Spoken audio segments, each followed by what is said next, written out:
Hey guys, tonight we're hitching up our oxen, loading the wagons and setting off into one of the grimiest, most grueling yet weirdly romanticised adventures in American history.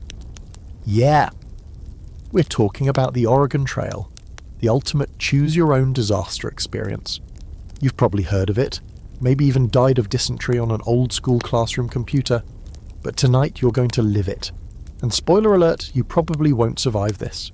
So before you get comfortable, take a moment to like the video and subscribe, but only if you genuinely enjoy what I do here. Let me know in the comments what city you're watching from and what time it is there. Now, dim the lights, maybe turn on a fan for that soft background hum, and let's ease into tonight's journey together. It starts in the spring of 1846. You've spent the winter in Missouri watching the snow melt and waiting for the land to thaw. Now it's April, and the buzz in Independence is electric. Dozens of families like yours, wagons lined up for days, oxen steaming in the morning chill. You're leaving behind a modest farmhouse, your favourite tree, your town, maybe even some relatives who think you're insane for going west. But you've got gold-tinted dreams and whispers of lush farmland in Oregon Territory. In truth, you don't really know what's out there. You just know it has to be better than what you're leaving behind. Debts, over-farmed land, and yet another year of not enough rain. There's an odd energy in the air. Some people are giddy, treating this like a grand vacation. Others have that 1,000-yard stare, like they've already imagined every one of their children buried in a shallow grave. You're caught in between. You've packed, repacked, and repacked again. You've argued with your spouse about whether to bring the rocking chair. You've bought enough flour to bake bread for an entire cavalry. And yet, even with all this planning, there's a gnawing feeling that something, maybe many somethings, are going to go very wrong. Your wagon is sturdy, or so the man who sold it claimed. The canvas top is stretched over wooden bows, offering shade but not much else. Inside, you've crammed in everything from barrels of bacon and beans to a small iron stove you absolutely insisted on bringing, despite your cousin's warning that it's dead weight. You've got rifles, a cast iron skillet, a coffee grinder, and one slightly smushed porcelain doll for your daughter. And yet already you're wondering if it's too much. You hear the oxen before you see them. Snorting massive beasts with the kind of eyes that seem older than civilization itself. You're told they're better than horses, slower, yes, but steadier. Less likely to break a leg. You pat one on the side and it lets out a sound that's equal parts bored and disgusted. It's going to be a long ride. On the morning of departure, the town is chaos. Children are crying, mothers are snapping at fathers, and a guy named Lester is arguing about who gets to be wagon master. Spoiler, you do not want to be wagon master. It's a glorified babysitting job where you get blamed for every wrong turn, a lost ox, and misjudged river depth. But you also don't want Lester doing it. He once tried to trade a live chicken for a haircut. You vote for the quiet farmer from Ohio instead. He seems less likely to steer you into a canyon. Your first steps on the trail are weirdly underwhelming. There's no trumpet fanfare, no cinematic sweep of prairie grass, just a muddy path and the creak of wooden wheels. The realization hits you like a sack of flour. You're walking a lot. Sure, you could ride in the wagon, but only if you want to jostle against barrels and be crushed by shifting cargo. So you walk. Everyone does, except the elderly and the injured, which you're not yet, but give it time. A strange mix of emotions follows. Excitement flares when you pass the last general store. Fear kicks in once you realise that everything familiar is now behind you. The trees start to thin out, the houses vanish, and the land rolls flat and wide. It's beautiful in a desolate sort of way, like being on another planet made entirely of grass and bugs. Speaking of bugs, they are immediate and aggressive. By the first night, you've slapped more mosquitoes than you can count and learned that prairie gnats fly directly into your eyes on purpose, probably out of spite. You pitch camp beside a lazy creek and everyone tries to pretend this is fun. Fires are built, songs are sung, someone even tries to tell a joke. But the truth is, you're already tired, your boots are too stiff, and the kids won't stop asking when you'll be there. As you lie on a blanket beneath the wagon, because tent space is tight, you find yourself listening. The distant lowing of oxen, the rhythmic snoring of the family next to yours. A coyote, maybe, or someone's very sick mule. The night is cold and the ground is harder than you expected. Your hip already hurts. The stars above are breathtaking, though. An ocean of silver, So wide and clear it feels like falling upward. You tell yourself this will be worth it, that in 6 months you'll have your own land, your own home, and a chance at something better. But for now, you can't shake the feeling that you've just made the biggest mistake of your life. Here's your historical fact of the night. Roughly 400,000 people travelled the Oregon Trail between the 1830s and 1860s. That's like emptying a modern football stadium and marching everyone 2,000 miles across unforgiving terrain with nothing but wooden wagons and hope. Quirky fact, some people actually brought pianos, like real pianos. Spoiler, they didn't make it. Many ended up abandoned on the side of the trail like a trail of broken dreams and out-of-tune ambitions, and a hot debate. Scholars still argue over whether the journey was fueled more by religious zeal, economic desperation, or just good old American wanderlust. Probably all three, plus a hefty scoop of not knowing what the heck they were in for. By the second day, your feet already hate you. You wake up feeling like you've been trampled by your own oxen, which honestly might have happened, considering how badly they sleepwalk when spooked by coyotes. Your back is sore from the ground, your eyes crusted with dust, and your boots feel like medieval torture devices. Still, you're up with the sun because that's what trail life demands. There are no snooze buttons out here, only the sounds of creaking wheels, squawking chickens, and someone already yelling about lost coffee beans. You choke down a breakfast of damp cornbread and coffee made from yesterday's boiled grounds, and then it's back to the same old rhythm. Pack up camp, yell at the children, yoke the oxen, curse whoever made the decision to pack your entire life into a rolling wooden box and drag it across half a continent. By mile 10, it becomes painfully clear. Riding in the wagon is a fantasy. The jostling alone could dislodge your spine. Every bump in the trail is a full-body event. It's smoother to walk, sort of. Well, not smoother, but you don't feel like your brain is being knocked loose with every rut and rock. The wagons creak and groan like ships on dry land, and your feet thud against the hard-packed earth in a steady, dragging beat. You thought this would be an adventure, a westward journey like the ones in penny novels. What you didn't count on is how mind-numbing the routine would be. Wake, walk, eat, walk, set up camp, sleep, repeat, and this is just the beginning. By mid-morning you start noticing something else. Your fellow travellers are getting on your nerves.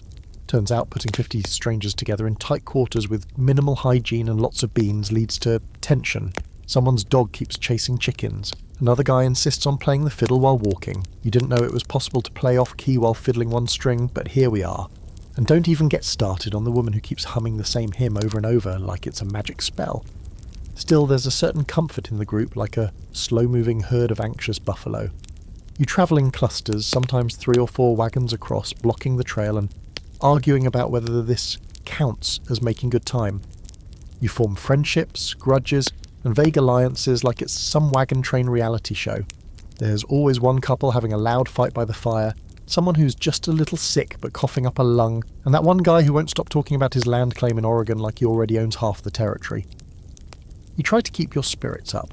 After all, the scenery is changing. You're leaving behind the scrubby edges of Missouri and moving into open plains, golden waves of grass that ripple with every gust of wind.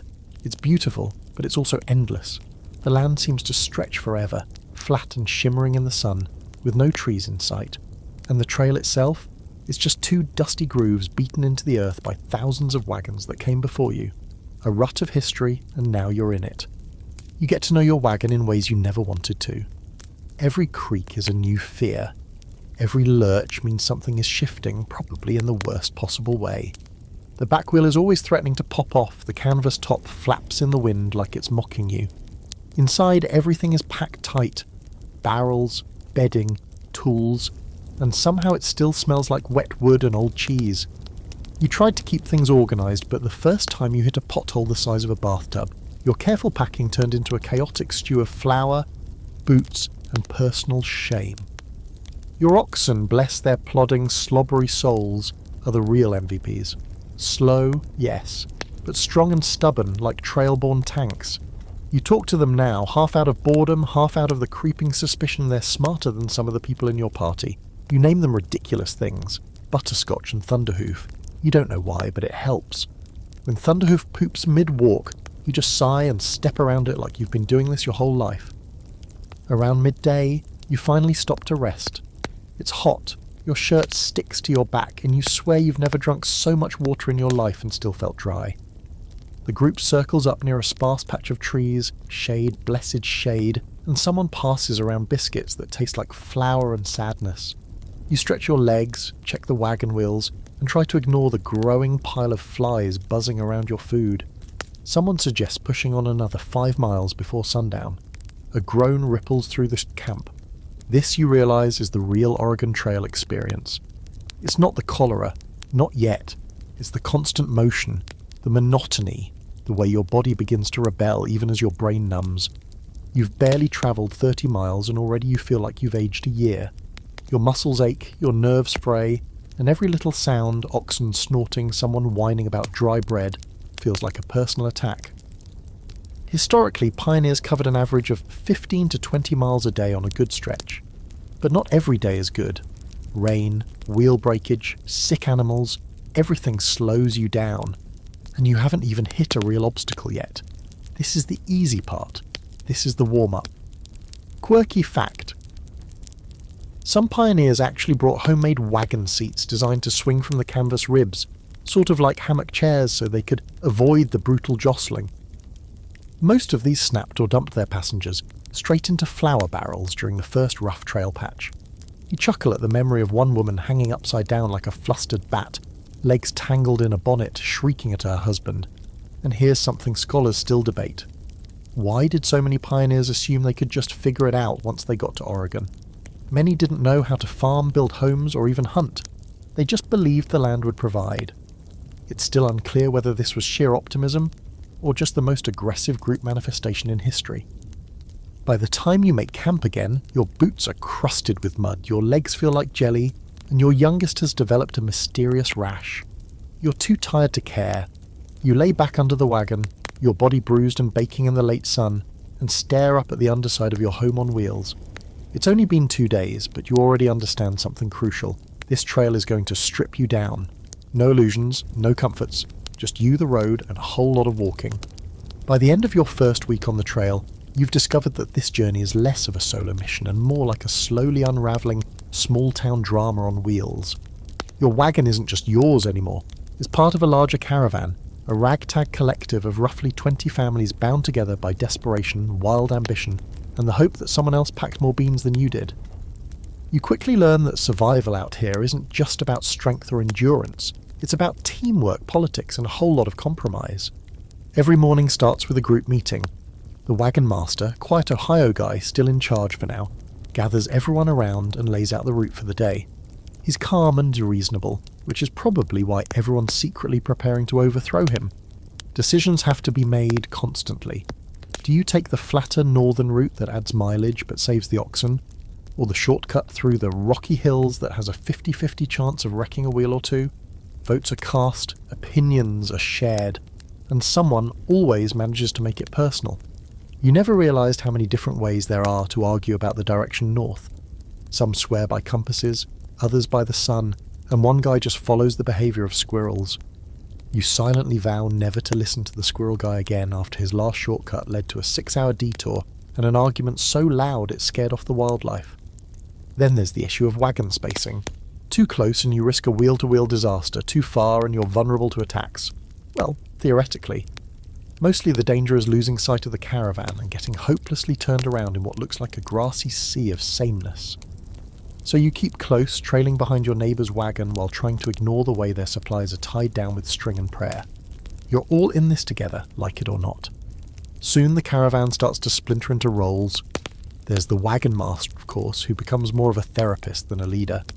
There's a scout, a wiry guy with eyes like a hawk and the social skills of a raccoon, who rides ahead to look for rivers, trails, and potential hazards. He rarely speaks unless it's bad news, and when he does speak, it's usually along the lines of, "That bridge is a lie," or, "We'll have to eat the mule." Charming fellow. You find yourself pulled into these group dynamics more than you'd like. Someone needs help fixing a broken wheel. You're suddenly a carpenter. A child has wandered off after a butterfly. You're now a tracker. Someone needs extra lard for tonight's beans. You're somehow the lard guy. Cooperation becomes a necessity, not a choice. But so does gossip. Oh, the gossip. Who's feuding with whom, who's been hoarding sugar, Who's secretly carrying more whiskey than anyone admitted? Every campfire brings fresh drama. It's like Survivor Prairie Edition. Sometimes things get tense. A bad decision from the wagon master, like choosing a muddy shortcut, results in days lost and patience worn thin. People start murmuring about forming a new group, electing a new leader. You find yourself caught in quiet conversations, little factions forming around personalities instead of reason.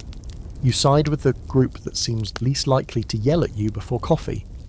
There's also a growing concern about fairness. Who gets to stop for breaks? Who leads the line when the trail narrows? Who decides how long the noon halt lasts? These sound like minor issues, but after a week of blisters, heat and dust in every bodily crevice, they feel monumental. You watch grown adults argue for 20 minutes about whether it's time to circle the wagons or keep moving. Meanwhile, the oxen are falling asleep where they stand. One day a decision has to be made about leaving someone behind. A man's axle is broken, and he doesn't have a spare. It's early in the trail, and most families are still hoarding their extra parts like gold. He begs. His wife is crying. His children look dazed and dust-covered. The wagon master says if someone gives him an axle, the whole train has to wait a day for repairs. The man from Kentucky volunteers. He has an extra. But as soon as he offers, someone else complains that it'll slow everyone down. Tensions rise, voices escalate. In the end, the vote is split. The wagon master casts the tiebreaker. The caravan waits. And just like that, a sense of unity returns. For now, you spend the day helping patch up the broken wagon. Others gather wood, check oxen shoes, and share food. It's weird how close you can feel to people after only a week of eating dust together. You laugh more that evening than you have since leaving Missouri. A girl braids your daughter's hair. A young man tries to play harmonica but only knows one song and keeps starting it over. For a moment, everything feels almost cozy. Here's your historical fact. Real-life wagon trains were often organised with detailed rules. Some even wrote constitutions, complete with fines for rule breaking. One train fined a man $2 for swearing in front of children. Trail just is fast and kind of adorable. Now, for a quirky fact, some caravans had unofficial judges who were elected to settle disputes. These were usually just stern-looking older men with no real legal background. But they carried the gavel, sometimes literally. In one case, a man ruled on a dispute between two women over pie theft. Justice was served. The pie was not. As for scholarly debate, historians still argue whether the wagon train system created democratic micro-societies or just barely organised chaos. Some say it was a proto-version of the American frontier town, with evolving social norms and even primitive elections. Others call it a Lord of the Flies on Wheels situation, held together by shared desperation and salted pork. That night, you lie awake thinking about the people you're travelling with. Strangers turned companions, rivals turned teammates. You wonder who will be there at the end of this trail. And quietly, you wonder if you will be. There comes a moment, usually around day 10, when you realise you packed your entire life into a wooden box the size of a garden shed and dragged it into the wilderness like that was a rational decision. You stare into the wagon, sweat soaking your collar, and wonder why in the blazing prairie sun you thought it was necessary to bring 4 cast iron pans, a rocking chair, and your uncle's taxidermy duck. It's not just clutter now, it's deadweight, and deadweight has to go. At first, everyone is precious about their belongings. There's a weird pride in how neatly things were packed, like you're all contestants on some frontier version of Tetris. But now, on a scorching afternoon when the trail becomes more sand than soil, and your oxen are looking at you like you're personally responsible for their misery, something shifts. You realise every extra pound is another minute of suffering, another reason the wheel creaks with that horrible splintering sound no one wants to hear. And so the great shedding begins. It starts subtly. A broken stool, a bucket that cracked in the heat. Easy choices. But soon, hard decisions have to be made. A woman you've barely spoken to is weeping as she hands off her china teacups to the prairie wind. A man tosses out a family portrait after a tense debate with his teenage son, who insists that hauling it is pointless.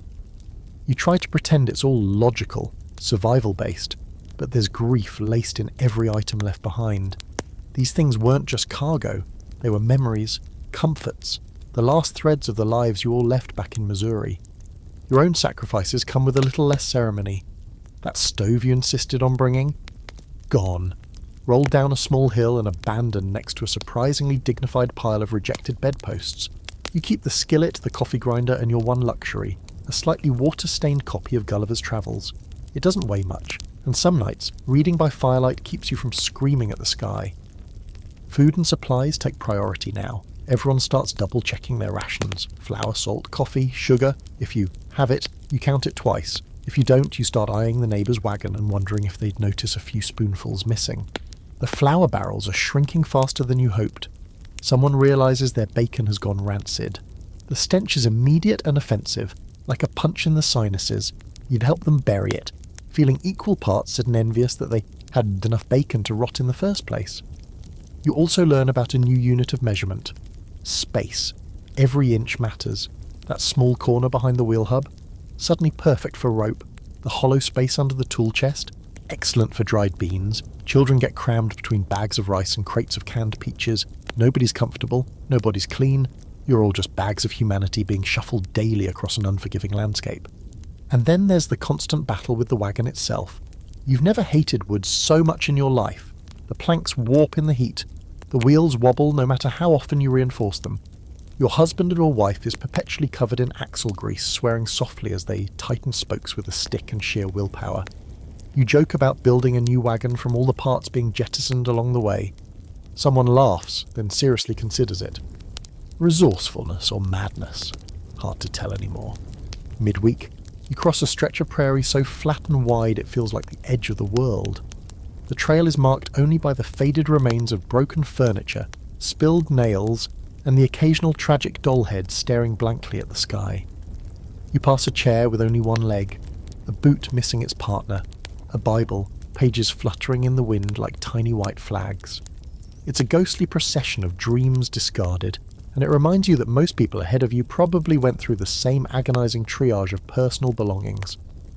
By now, conversations at night have shifted. Less about the future, more about the practical. How many sacks of flour do you have left? Who's good at mending boots? Has anyone figured out how to patch a hole in canvas without it immediately tearing again? Someone shares a tip about soaking dried beans in river water overnight to make them cook faster. Another person, older and meaner, says you're all fools for not bringing hardtack. Bugs don't eat it, and neither do we, he growls, chewing it anyway.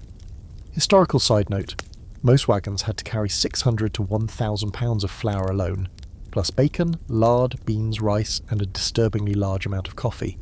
Every family brought what they thought they'd need to survive 6 months, forgetting that surviving also meant dragging all that stuff across mountain ranges and rivers without the benefit of paved roads or common sense. Quirky fact, one woman brought up a grandfather clock convinced it would be useful for maintaining a sense of order. It lasted 5 days before toppling over in the wagon and shattering into a pile of metaphor. She reportedly turned the clock face into a skillet lid. Now that's frontier innovation. And here's a fun academic squabble. Some historians claim the iconic covered wagon, the prairie schooner, was rarely used for actual riding due to discomfort and danger. Others argue that families routinely rotated riders to rest the elderly and young. No one can quite agree how much time pioneers spent inside their wagons versus trudging outside in the dust. What's certain? You're definitely not riding. You're hoofing it day after day because it turns out human legs are more reliable than hand-built wheels. That evening you settle into camp and take stock. You've lost a few items to the trail gods, but you've gained something else. Ruthlessness. You look at every object with suspicion now. Does it earn its space? Does it pull its weight? If not, it goes. Sentimentality gets you nowhere when your back is sore and your oxen are drooling from exhaustion. You sit near the fire, chewing on dry jerky that tastes like leather, mixed with regret. A nearby wagon is burning their broken bed frame and the flames crackle like applause. Someone passes around a jug of something vaguely alcoholic. You take a sip and cough violently, but your muscles relax for the first time in days. You think about home, your old house, the chair by the window, the dishes you left behind. You miss it all and none of it at the same time. What you've really left behind, you're starting to realise, is comfort, and there's no going back. You're not quite sure when the dread sets in, but it hits one morning, just as you squat behind a bush with a shovel in one hand and an unsettling gurgle in your gut. There are no bathrooms on the Oregon Trail, just open prairie, a bit of modesty, and a desperate hope that no one's looking. You dig fast, do your business even faster, and pray the wind doesn't shift. Welcome to the glamorous life of a westward pioneer, where your daily bowel movements are a public health hazard and also the #1 cause of death on the trail. It turns out dysentery is not just a funny punchline on an old computer game.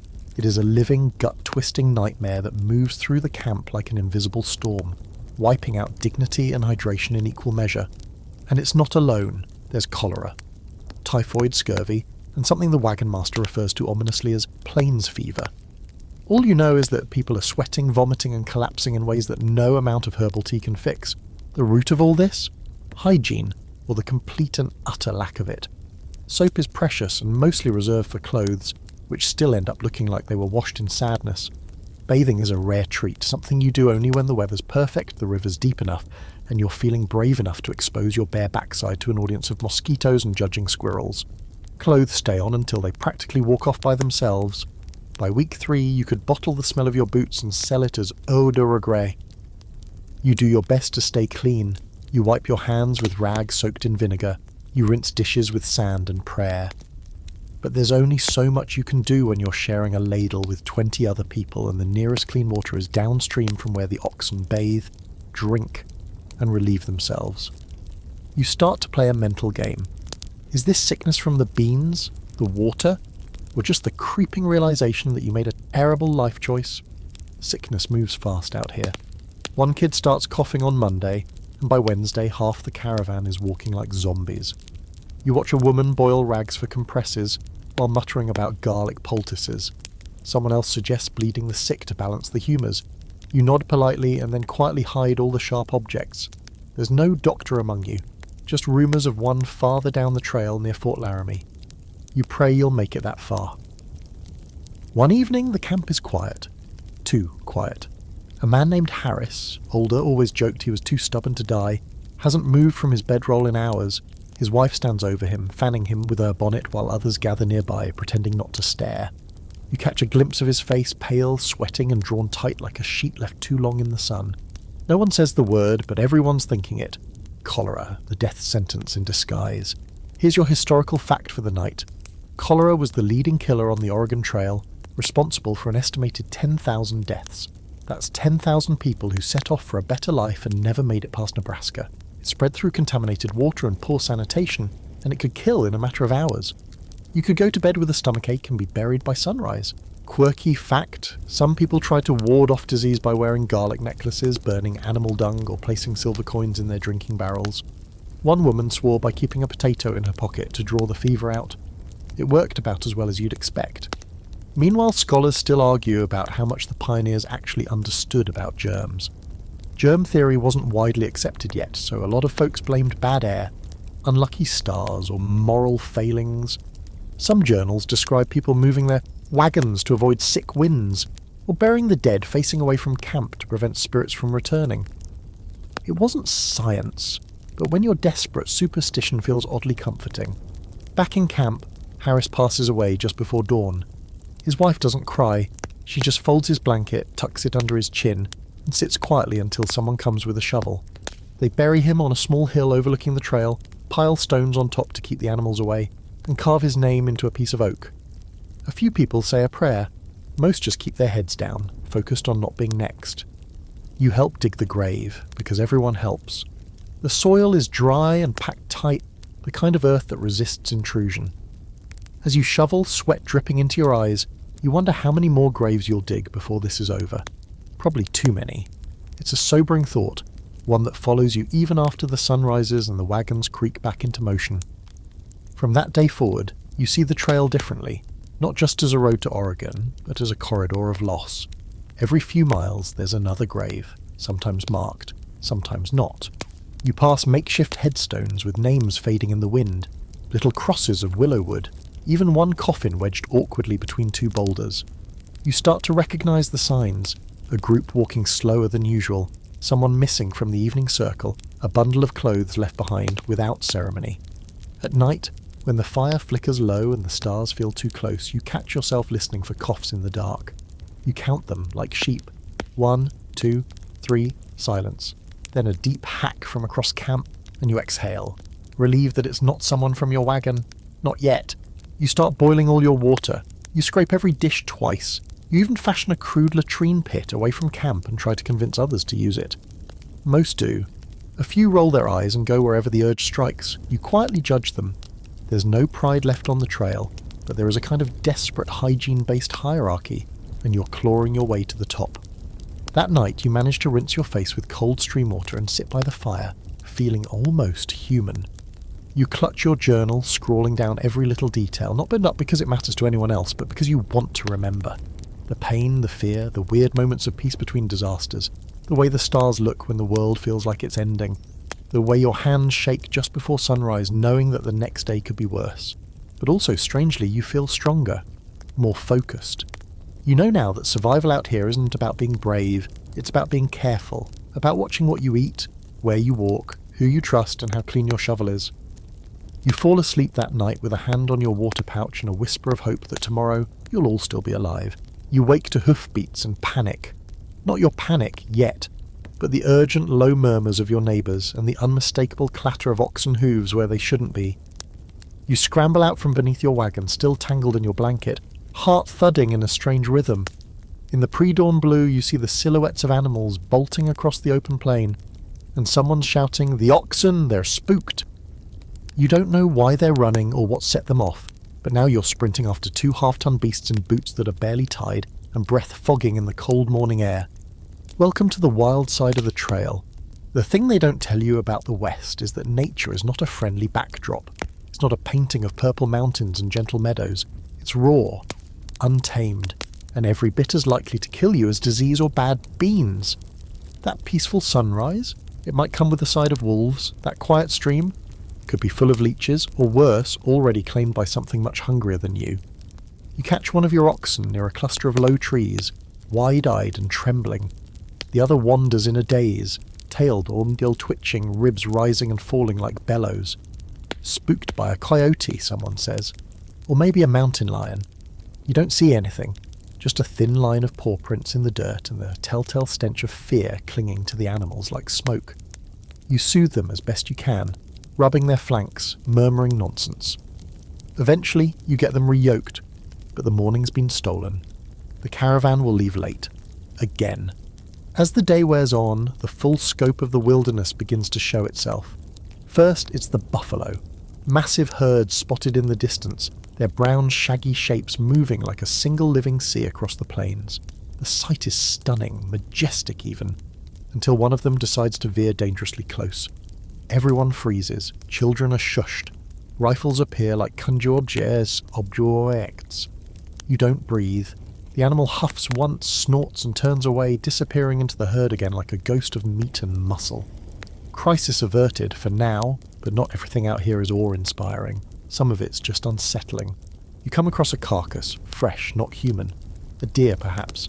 Its ribs are exposed, the stomach half-eaten. Flies buzz around it like a halo of rot. You look at the bite marks. Clean. Too clean. Something out there has teeth, and he was not eating jerky. Your group tightens that night. Wagons pulled close, rifles loaded and within arm's reach. You go to bed clutching yours like a security blanket. Here's your historical fact. Buffalo were both a blessing and a threat to pioneers. Their meat was prized, but hunting them was risky. Stampedes could destroy entire wagon trains. One recorded event described a herd that ran through a camp at night, smashing wagons and scattering supplies for miles, a real we're gonna die situation. And the quirky one, pioneers sometimes slept with pigs or goats in their wagons at night to stay warm and deter wild animals. There are multiple accounts of goats acting as makeshift alarm systems, bleating wildly when danger approached. One family even trained their pig to growl when wolves came near. His name was Winston. Winston was a hero.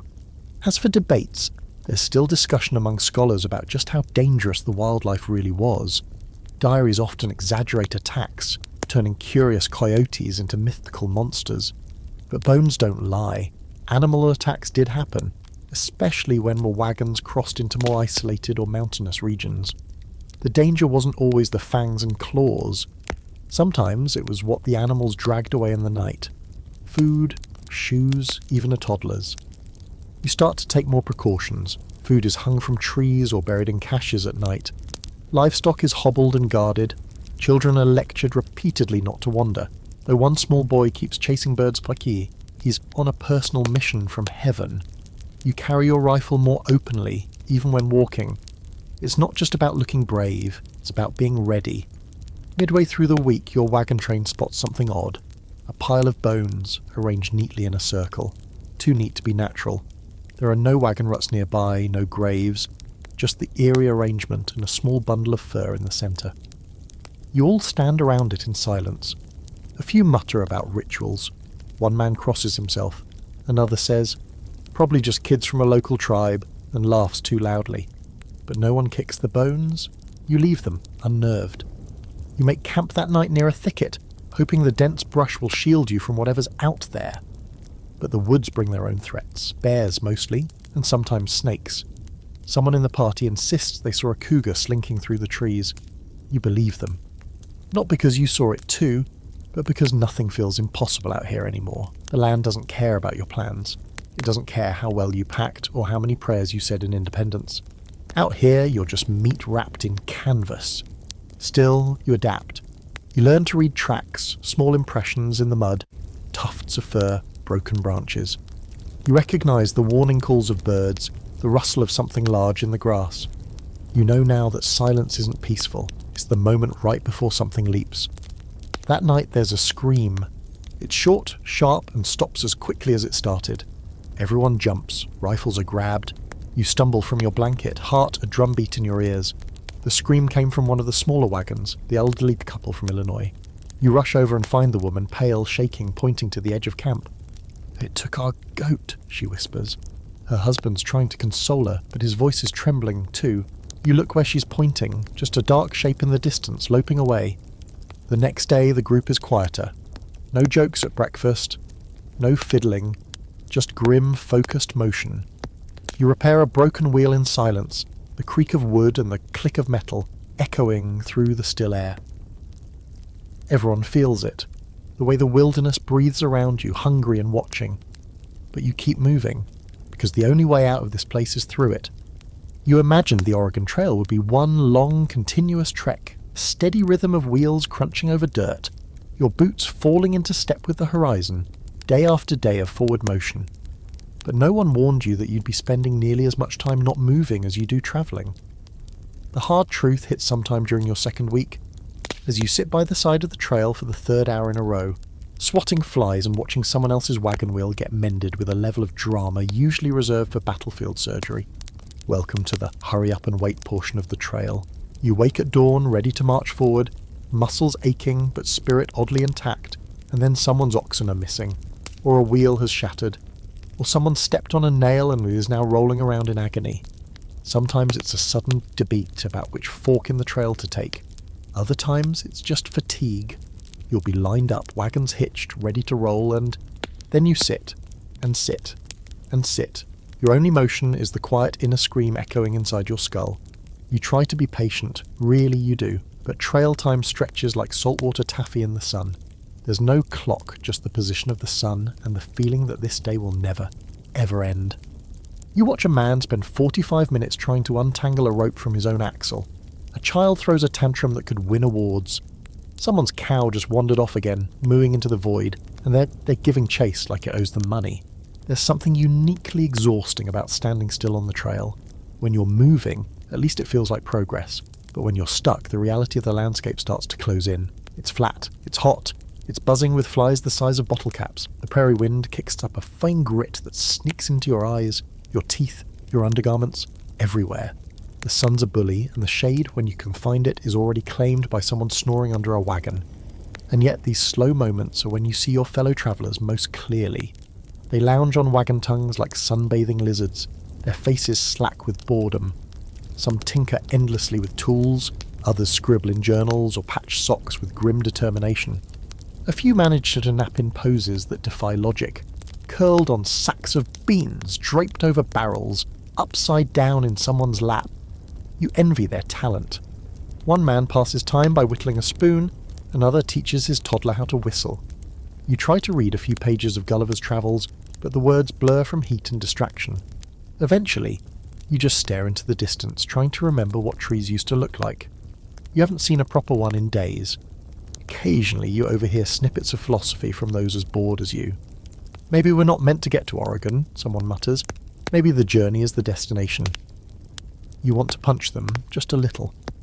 By midday you're finally on the move again, only for the oxen to slow within minutes, one of them developing what's generously called a trail limp. You've now learnt the term hoof rot, and you wish you hadn't. There's also spavin, founder, and a dozen other ailments that can afflict your livestock and bring your whole life to a screeching halt. Turns out the real MVPs of this journey are your animals, and they're just as fed up as you are. Another wagon ahead loses a wheel. Again. This time it snaps so dramatically you half expect it to burst into flames. You pitch in with the repairs because if you don't, everyone's delayed. You lift the side of the wagon while someone else wedges in a rock, and another hammers a makeshift peg into place. It's a crude patch job, but it'll hold for another 10 miles. Maybe. Here's your historical fact. The average wagon wheel could last about 200 to 300 miles before needing serious repairs or replacement. That's assuming ideal conditions, which, spoiler alert, you never have. Spare parts were essential, and many families travelled with extra wheels lashed to the sides of their wagons, like donuts on a really bad road trip. Quirky fact. Some pioneers created a sort of wagon waiting club, unofficial groups who passed the time playing music, telling stories or carving initials into nearby rocks. One man even built a crude checkerboard into the side of his wagon, using flattened bullets as pieces. It's unclear whether this was out of boredom or some deep need to win something on the trail. And on the scholarly side, there's a debate over whether the long delays and frequent stops were a result of poor planning, or simply unavoidable due to the unpredictable nature of the landscape. Some historians argue that most wagon parties left too early, loaded too much, and relied too heavily on untested equipment. Others counter that even the best planned caravans fell prey to the chaos of bad weather, sick animals and human drama. Basically, no one agrees, but everyone got stuck. Your own caravan develops a rhythm. 3 hours of slow progress, followed by 2 of sheer immobility. A sort of lurching dance with the trail, clumsy but inevitable. You begin to predict the moments when things will grind to a halt. A low hill, half the wagons will stall, a muddy dip, someone will lose a boot or an ox, a river in the distance. Forget moving, just break out the coffee and prepare to wait until someone builds a raft. These pauses become strange little micro-worlds. One stop turns into a baking party, with everyone attempting some form of bread using flour and a campfire. Another day, someone holds a race among the children, who bolt across the prairie barefoot and yelling, like tiny feral thunderclaps. You cheer them on half-heartedly, a pot of beans in one hand. But there are also the darker still moments, the ones where someone's illness forces a full stop and everyone's smiles turn brittle. Or when a wagon has to be abandoned entirely, its owners transferring what they can to others, their eyes wide with quiet panic. One man buries a chest of tools beneath a boulder, swearing he'll come back for them someday. You know he won't. That night, the wagon train doesn't even bother to set out the next morning. Too many issues, oxen too tired, children too sick, too much friction among the group, tempers flare. Someone shouts about poor leadership, someone else mutters about mutiny. You sit quietly and stir the beans, wondering if your ancestors will remember this as courage or utter lunacy. You fall asleep staring at the stars again, wondering how far you've come. Not far, not nearly far enough. But tomorrow, maybe, you'll move again. There's a particular sound that makes your stomach clench on the Oregon Trail. It's not the distant howl of a coyote, or the wet cough of a sick child. It's the sharp wooden crack that means something just snapped. A wagon tongue, a wheel rim, a spoke. Doesn't matter. When you hear it, you freeze mid-step, heart stuttering, already calculating how long this new problem will delay the caravan. This time it's your own wagon. Of course it is! You rush around to the side, heart pounding, and there it is, a splintered wheel hub, cracked clean through. Your oxen, now unhitched and wide-eyed, stomp in the dirt, agitated by the sudden jolt. One of them gives you a look that says, "I told you this would happen," which is impressive for an animal that mostly communicates through drool. Everyone says the trail tests you like it's some noble trial of the human spirit, but really it just breaks things. Wheels, wagons, harnesses, spirits. The same way water wears down stone, the trail wears down everything you brought with you, especially your patience. It doesn't happen all at once, it chips away, one jolt, one delay, one snapped axle at a time. You gather your repair kit, now worn down to a few precious tools, and examine the damage. You've done this before, once on your cousin's wagon, twice on your neighbour's, but it never gets easier. Wood swells in the heat, iron bands rust and warp, and there's never quite enough tar to keep everything sealed. You brace the broken section with a splintered board and rope, muttering to yourself as you hammer and tie. Around you the trail does what it always does, continues on, indifferent to your delay. That's the real cruelty of the trail, it never stops. There's no pause button, no mercy. While you kneel in the dirt with a cracked wheel and a growing sense of doom, the wind keeps blowing, the sun keeps rising, and the rest of the caravan is already inching ahead. They'll wait a little while, maybe an hour, maybe 2, but eventually someone will come back and gently say, "We can't hold up any longer." And if you're not ready, you get left behind. This time you're lucky. A younger couple from the next wagon helps you lift the frame while you slide in the brace. You grunt and strain together, sweat pouring into your eyes, but the wheel is secured. Sort of. It'll hold probably, maybe, long enough to make it another 10 miles, and then you'll do it all again. Later that day, you're walking beside the wagon, testing the repair, when you catch sight of someone else's disaster. A full axle shattered, wood in pieces, wagon leaning hard to one side like it's drunk. The family sits in silence. The father stares at the damage like if he squints hard enough it'll fix itself. The mother's rocking a baby in her lap. The older son is digging a shallow pit to bury whatever they can't carry. You've seen this before. Everyone has. It's a trail ritual by now. When the wagon breaks beyond repair, the family either finds space in someone else's or gives up and turns back, assuming they have enough supplies and strength to survive the return trip. Few do. Most just leave things behind. That family's chest of linens, abandoned. That iron stove, offloaded with a thud. You walk past them, nodding solemnly, and keep your eyes forward. Here's a historical fact that's not exactly inspiring.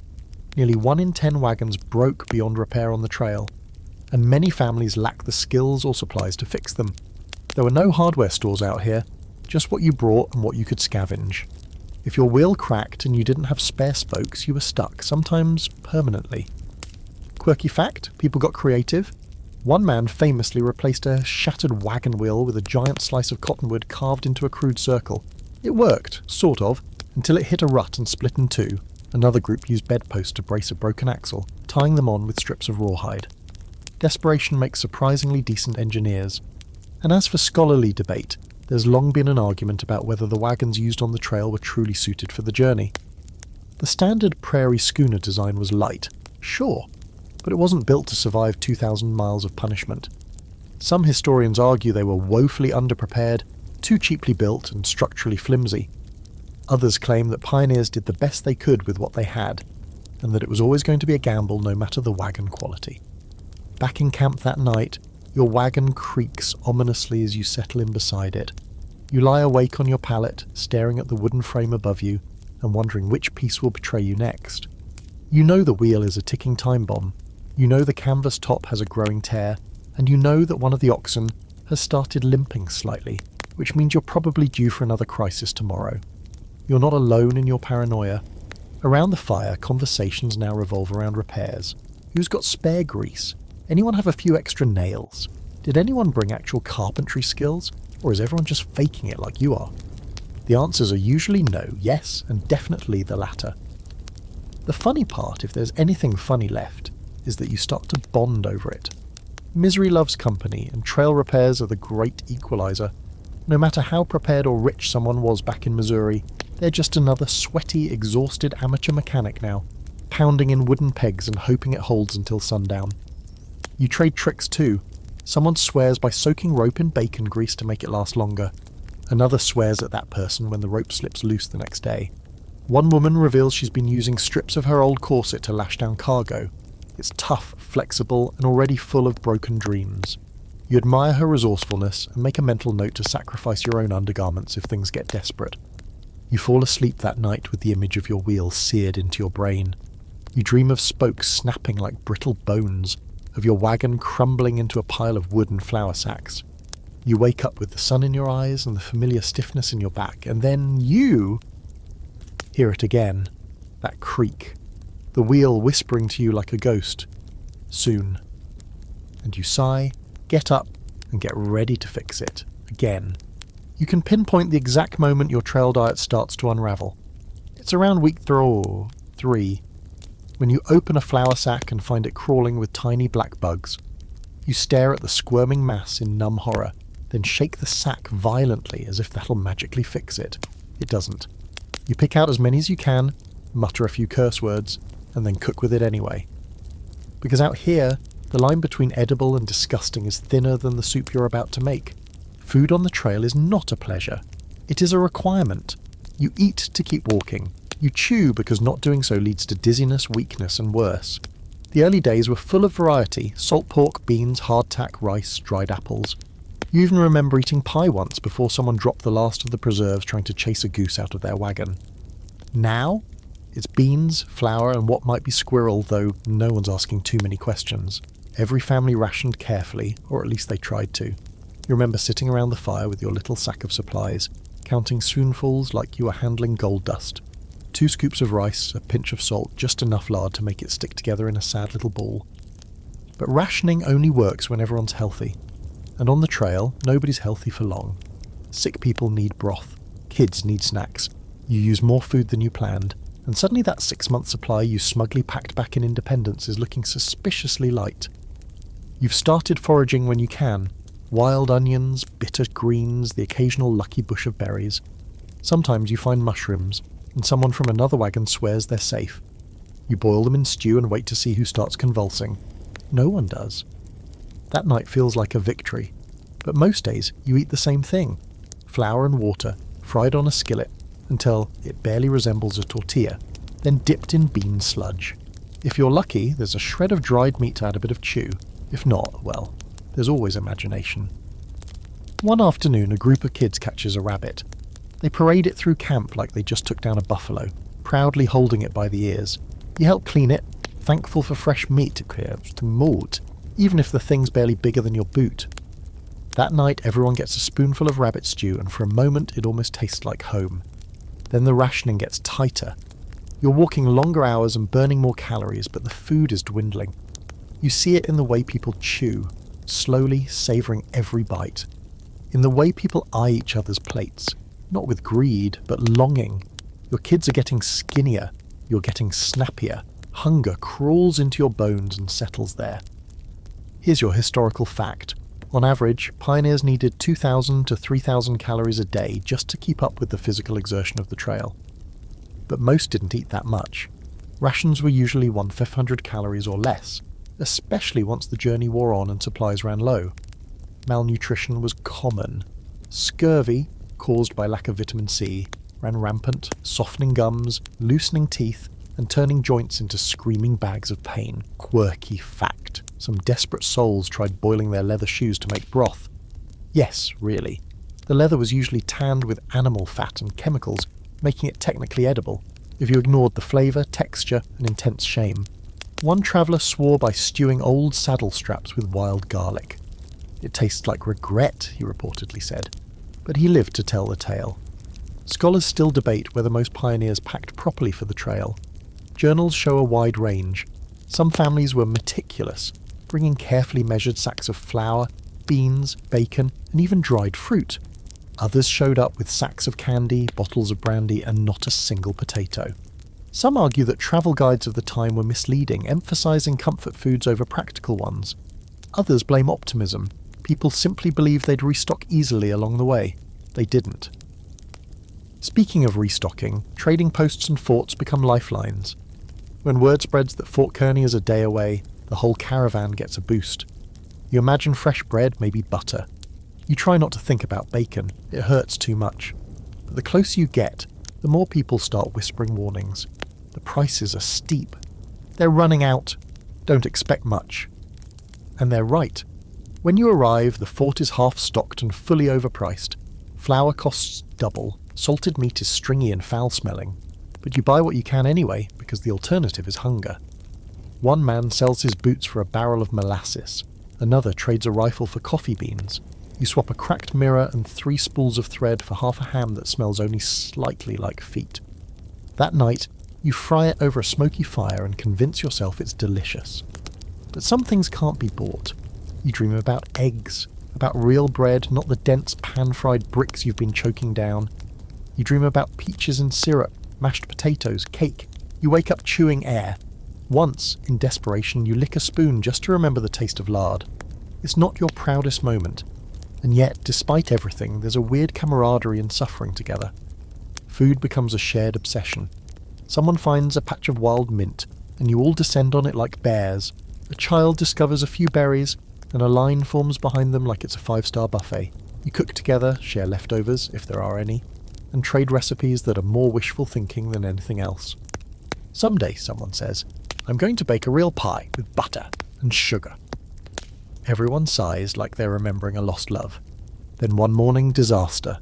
One of the wagons topples while crossing a ridge, and a barrel of flour bursts open. It spills down the slope, a tragic avalanche of white powder, vanishing into the dirt. You all stand there stunned. A grown man drops to his knees and tries to scoop it back into a bucket with his bare hands. No one laughs. You help him. Because out here, flour is worth more than gold. That night, you eat slowly, chewing each bite like it owes you something. You stare into the fire, belly still aching, and wonder how long you can keep doing this. But when someone passes you a sliver of dried apple, you smile. Because it's sweet, because you didn't expect it, and because tomorrow you'll walk again. You'll eat what you have, and you'll hope, always hope, that the next bite will be better. You hear it before you see it. The low rhythmic roar like distant thunder, trapped in a box. Everyone perks up. The wagon's slow, even the oxen seem to pause.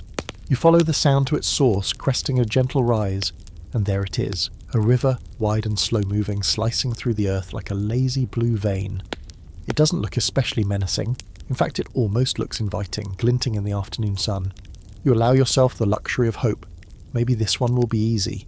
It won't be. River crossings are the true test of your will and also of your wagon's structural integrity. This one, the Platte, or maybe the Loo, depending on who you ask, is just wide enough to be annoying and just deep enough to be terrifying. The first problem is figuring out how deep it really is. A few men wade in, pants hiked up, poking the riverbed with sticks like they are afraid it might bite. One of them goes in too far and slips. When he stumbles out coughing and soaked, the group collectively groans. Gonna need to float it, someone says. No one wants to float it. Floating means sealing everything inside the wagon, wrapping the canvas tight and trusting that your home on wheels won't become a waterlogged coffin. It means unpacking anything precious, clothing, food, people, and ferrying them over by hand or raft, one precarious trip at a time. It also means praying your oxen don't panic halfway across and drag your belongings down with them. The second problem is that floating is a generous term. These aren't boats, they are wagons. Wagons with gaps between the planks and rusted iron parts. You saw one go under just last week, lost to a surprise current and poor planning. The family was lucky, they swam, their bedding didn't. You start waterproofing, you smear tar along the seams, lash barrels inside tight, and use oilskin to wrap the food stores. You pull the heaviest items, stove, tools, extra flour, out and drag them around the riverbank. Then you look to the oxen, they'll have to swim. You tie ropes to their yokes and hope they are feeling as brave today. When it's your turn, your stomach drops. The current looks faster now, even though you know it's probably just nerves. You wade in with the animals first, gripping the lead rope tight. The cold hits your knees, then your waist, and suddenly the river feels a lot less charming. The oxen snort, hesitant. You pull gently, whispering nonsense encouragement. Come on, Butterscotch, don't you dare drown me. Somehow you make it across, soaked and shivering but alive. Then it's the wagon's turn. You and two others ease it into the water, hearts pounding. It starts to float, bobbing awkwardly, swaying like it's had too much to drink.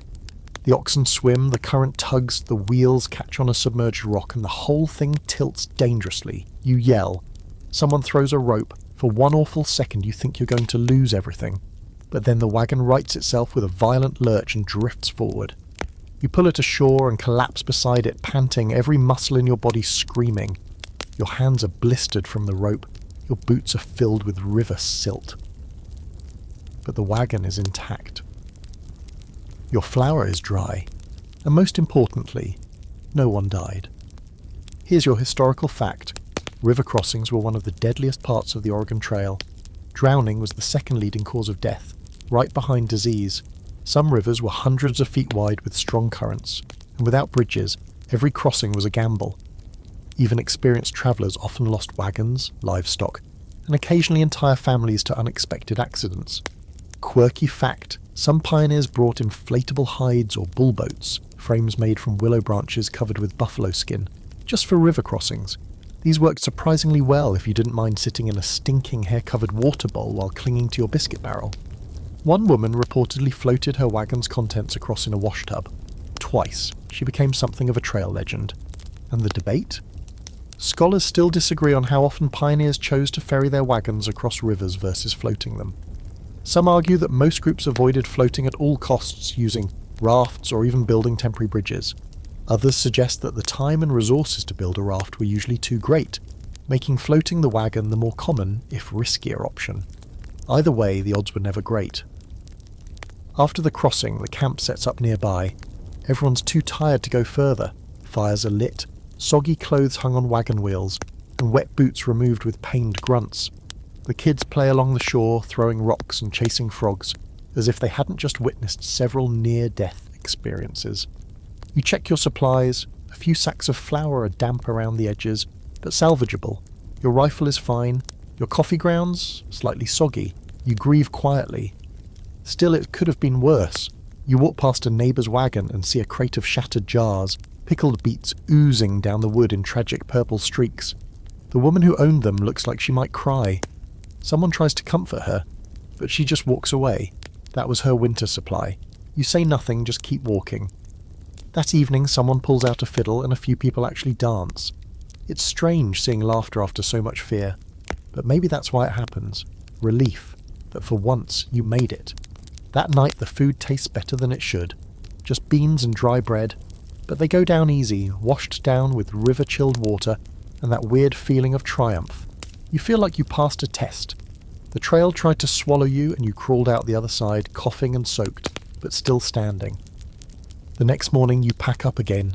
The river lies behind you, quiet now, like it never tried to kill you at all. You give it one last look before climbing onto the wagon tongue. The oxen grunt, the wheels groan, the trail stretches forward. And so you go. You've heard people say that the prairie looks the same day after day, like some kind of stretched out wallpaper of grass and skier, but after a few hundred miles of walking it, you know better. Oh, it doesn't stay the same, it feels the same. The repetition grinds into your bones. Greenish-yellow grass, pale blue sky, and that ever-present layer of dust swirling at ankle level. But under that sameness, change brews, subtle at first. A cough that lingers too long, a child who won't eat, a man who hasn't stood up from his bedroll in 2 days. That's when you start hearing it whispered through the wagons. There's fever in the camp. You don't know exactly what kind it is, nobody does. Out here, all fevers get lumped together under vague names like trail fever or plain sickness.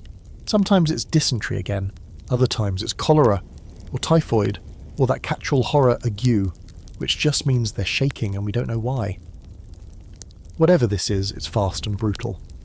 3 people are down by sunset, by the next morning 2 more. You begin to wonder if the river you just crossed left something behind in everyone's guts. You do what you can, you boil water, scrub the dishes with ash, hang wet clothes in the sun. A woman from another wagon suggests burning dried sage around the sick, which might help or might just make the whole wagon smell like a fireplace. Either way, you do it. You soak cloths in vinegar and press them to foreheads. You mix a bit of whiskey with river water and call it medicine. Someone starts praying louder than usual. The sick groan, sweat pouring down their faces. You recognise the pattern now. It starts with the chills, then a fever so high they stop making sense. They mutter nonsense or speak in long-forgotten languages. Some call out for mothers or people who have been dead for years, then the shaking, and then for some, the silence. You try to stay strong, keep walking, keep hauling, but the air feels thick with dread. Everyone's a little quieter, a little less patient. The kids don't play as much. The campfires feel colder. No one sings. You overhear 2 men arguing over whether to press on or rest. One insists the trail is safer than sitting still. The other says the sick need time to recover. A third voice snaps. You think the trail cares what we need? You don't vote. You're too busy hauling water, feeding broth to your wagon mate who hasn't stood in a day and a half. You clean a cloth in silence, watching their chest rise and fall with effort. You tell yourself they'll pull through. They always have, until they don't. Here's your historical fact. Illnesses like cholera and typhoid were rampant on the Oregon Trail. especially in the warm months. Unsanitary conditions, shared water sources, and tight living quarters created the perfect storm. Once an outbreak began, it could tear through a wagon train in days. Entire families were lost between river crossings. Quirky fact?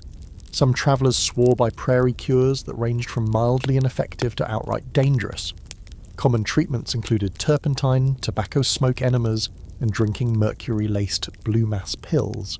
One widely believed remedy for fever was to bury the patient up to their neck in cool soil. If they didn't die of exposure, they might have recovered, or just caught pneumonia instead. Debate-wise, scholars are still trying to determine how many deaths went unrecorded due to improvised burials and the sheer volume of travel.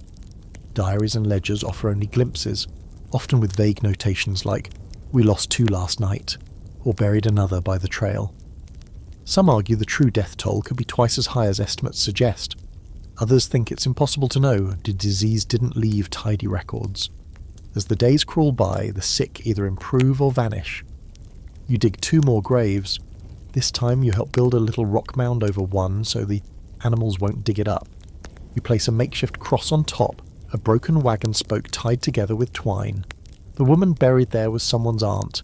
You barely spoke to her, but the way her niece cried over her, that sticks with you. When the fever passes, it doesn't leave relief. It leaves emptiness. Places where people used to sit.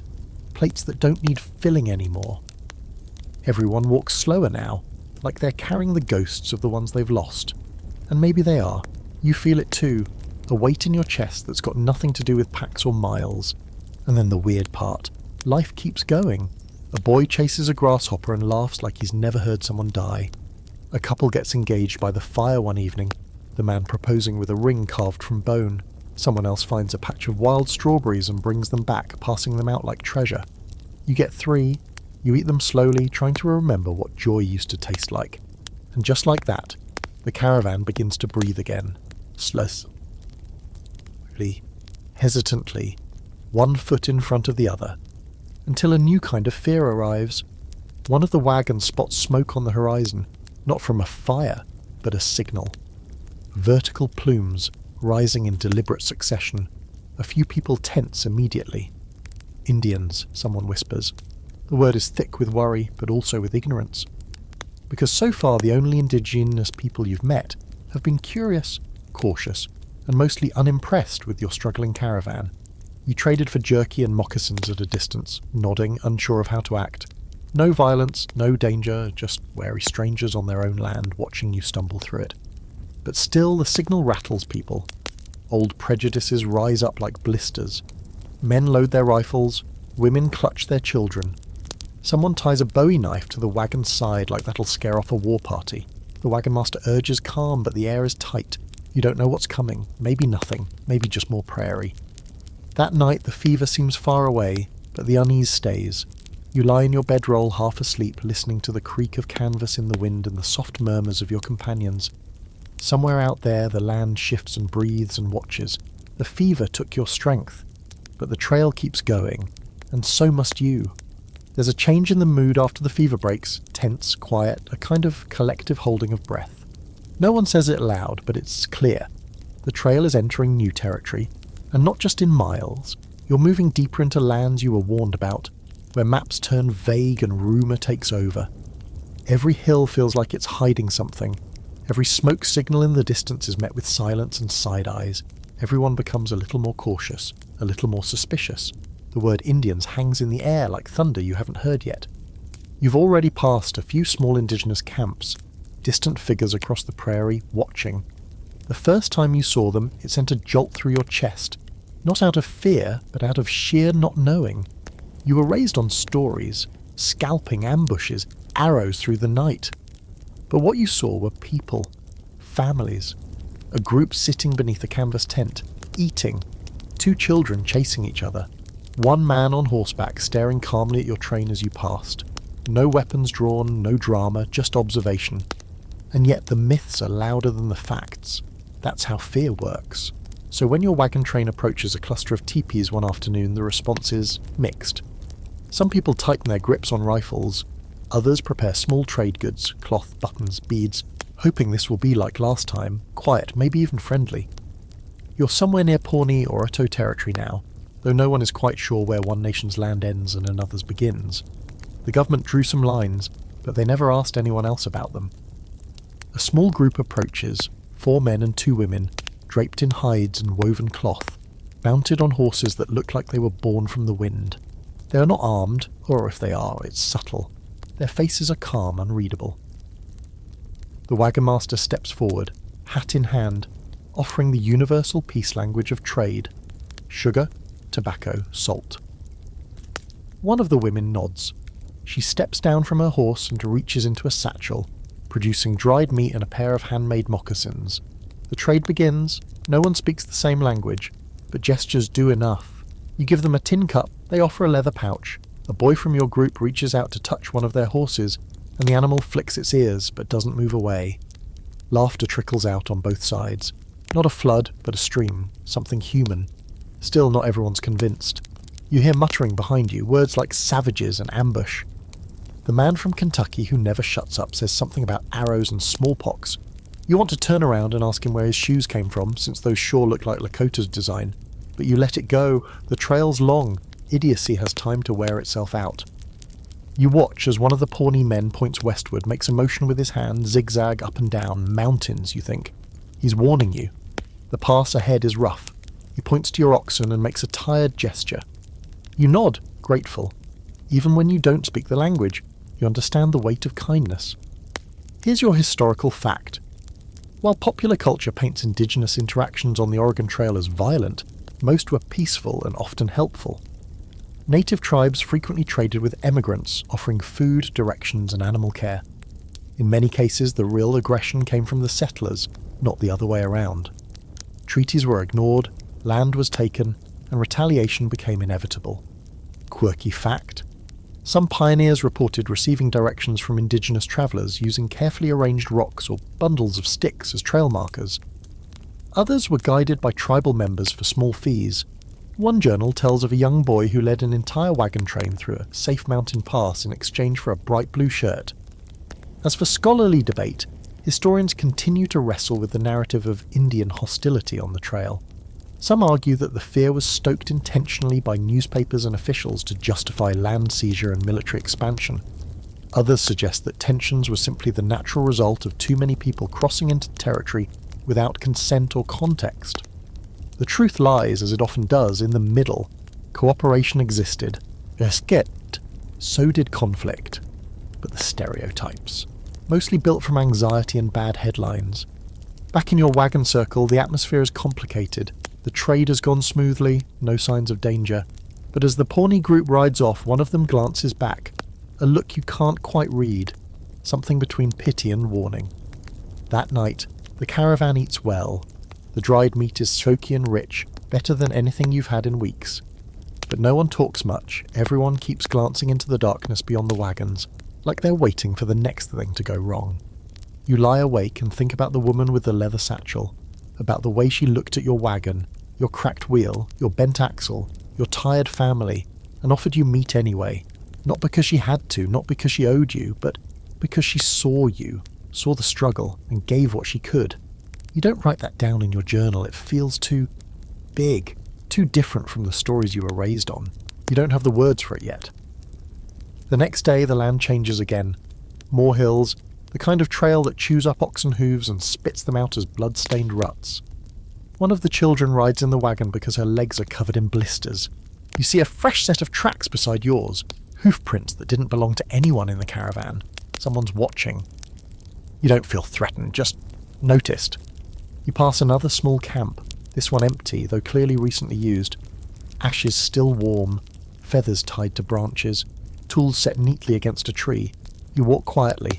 No one touches anything, out of respect or fear, or both. Later, someone carves a message into a cottonwood. No trouble here. You don't know if it's meant for other pioneers or whoever might be following. Maybe it's just a plea, a hope. That night, the wind howls through the wagons like it's trying to tell you something. You pull your blanket tighter and listen. Out here, everyone's a stranger. But not all strangers are enemies. You think you've learnt the rules of the trail. Wake up early, boil the coffee, yoke the oxen, walk until your knees hate you, and pray the wagon doesn't tip. It's a cruel routine, sure, but at least it's predictable. Until it isn't. One day the skies change. Not gradually, like a polite little storm on the horizon. No, the wind kicks up out of nowhere. The sky turns a kind of bruised green, and the temperature drops like a bad omen. You're caught mid-mile with nothing around but sagebrush and anxiety. You don't have time to pitch camp properly. The wind tears through the canvas like it's trying to peel the wagons apart. Dust blows sideways, thick as smoke, stinging your eyes and coating your teeth in grit. You yell, but your voice vanishes into the storm. Someone's bonnet flies past you like a sad little ghost. A barrel of beans tips over. You watch, in slow-motion horror, as a week's worth of food rolls into a gully. There's lightning too, flashes that illuminate the prairie in brutal strobe-light bursts. You grab whatever you can, your coat, your child, your skillet if you're lucky, and huddle beneath the wagon. The oxen moan and stomp, barely restrained. The canvas above you flaps like a sail in open water, and for a second you wonder if the whole contraption's going to take flight with you in it. The rain starts sharp and sideways, needles of ice-cold water slicing across the prairie. You're soaked in minutes. It ends as quickly as it began. One moment you're in the middle of a tornado's bad mood, the next it's dead calm. The silence after is worse somehow, like the world forgot to turn the volume back on. You crawl out, soaked and shaking, and take stock. 2 wagons have toppled. A fire kit is gone. 1 ox has bolted. Gone into the grasslands, never to be seen again. But everyone's alive. Barely. The next day you're moving again, slower than before. The storm wrung the energy out of the caravan like water from a dishcloth. People aren't talking much. One man just keeps muttering about his tent pole and how it never stood right. Not even in Missouri. You keep your eyes on the sky now, flinching every time a cloud passes overhead. But if the storms are bad, the heat is worse.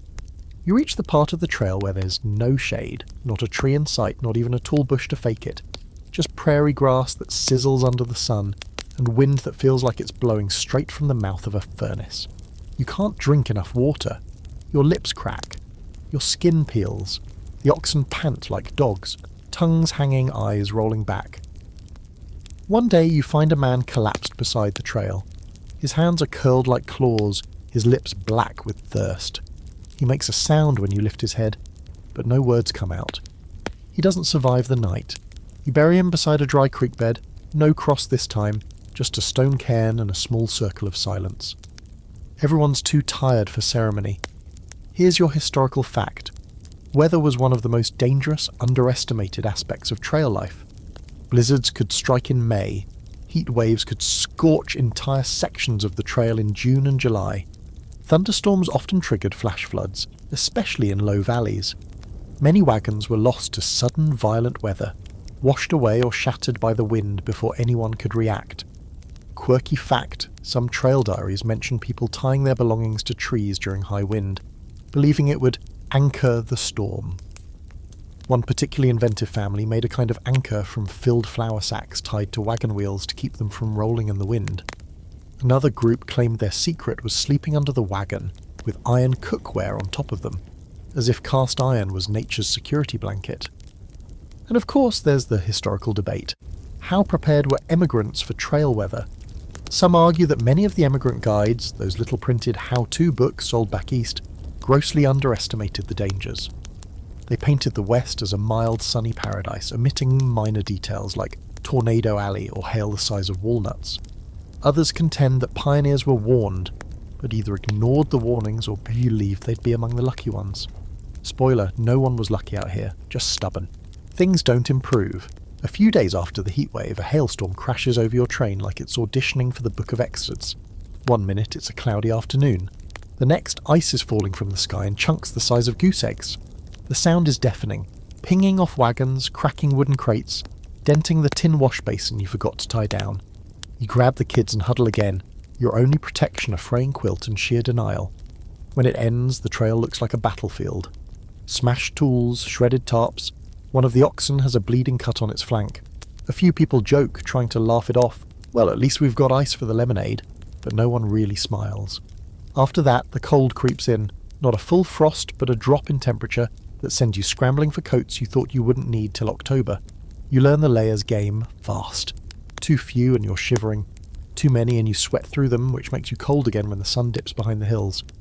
The hardest part is sleeping. On cold nights, the fire burns low and every blanket is too thin.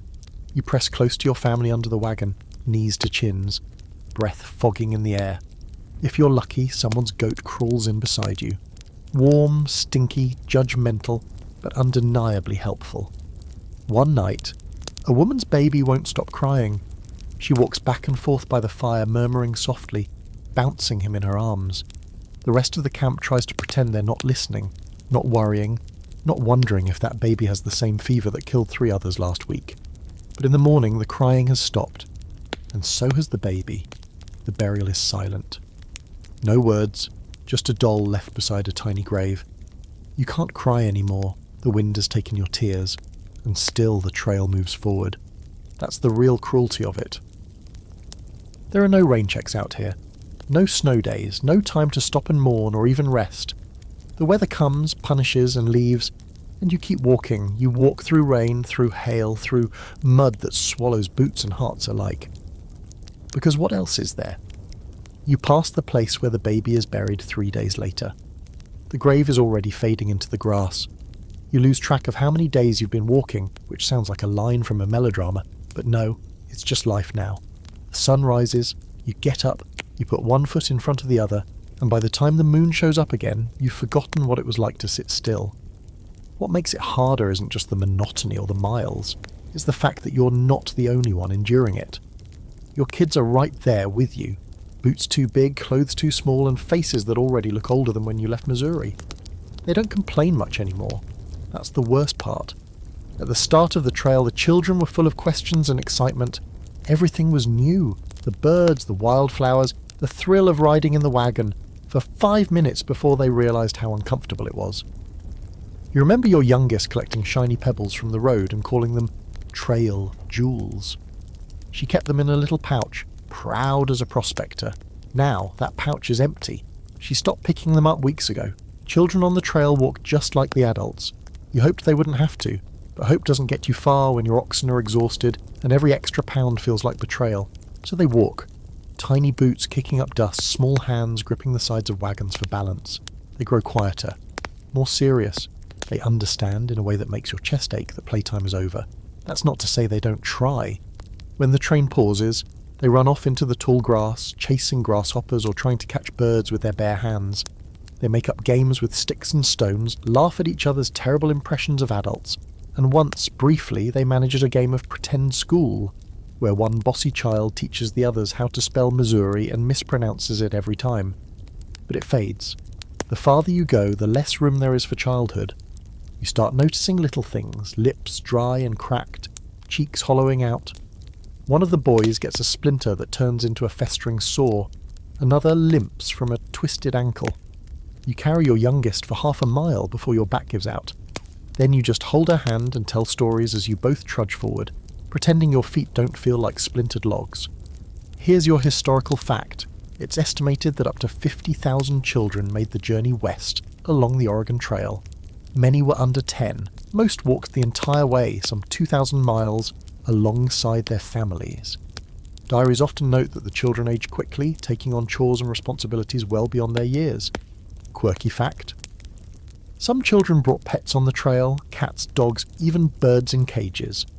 One boy famously travelled with a pet turtle tied to a string. Another girl insisted on bringing her pet goat, which ended up pulling a miniature cart behind the main wagon. These animals were often more than pets. They were comfort, distraction on, and in some cases, heat sources during cold nights. And sometimes, heartbreakingly, emergency food. Scholars often debate the psychological toll of the journey on children. There aren't many first-hand accounts from kids themselves. Most were too young to write about it or too busy surviving.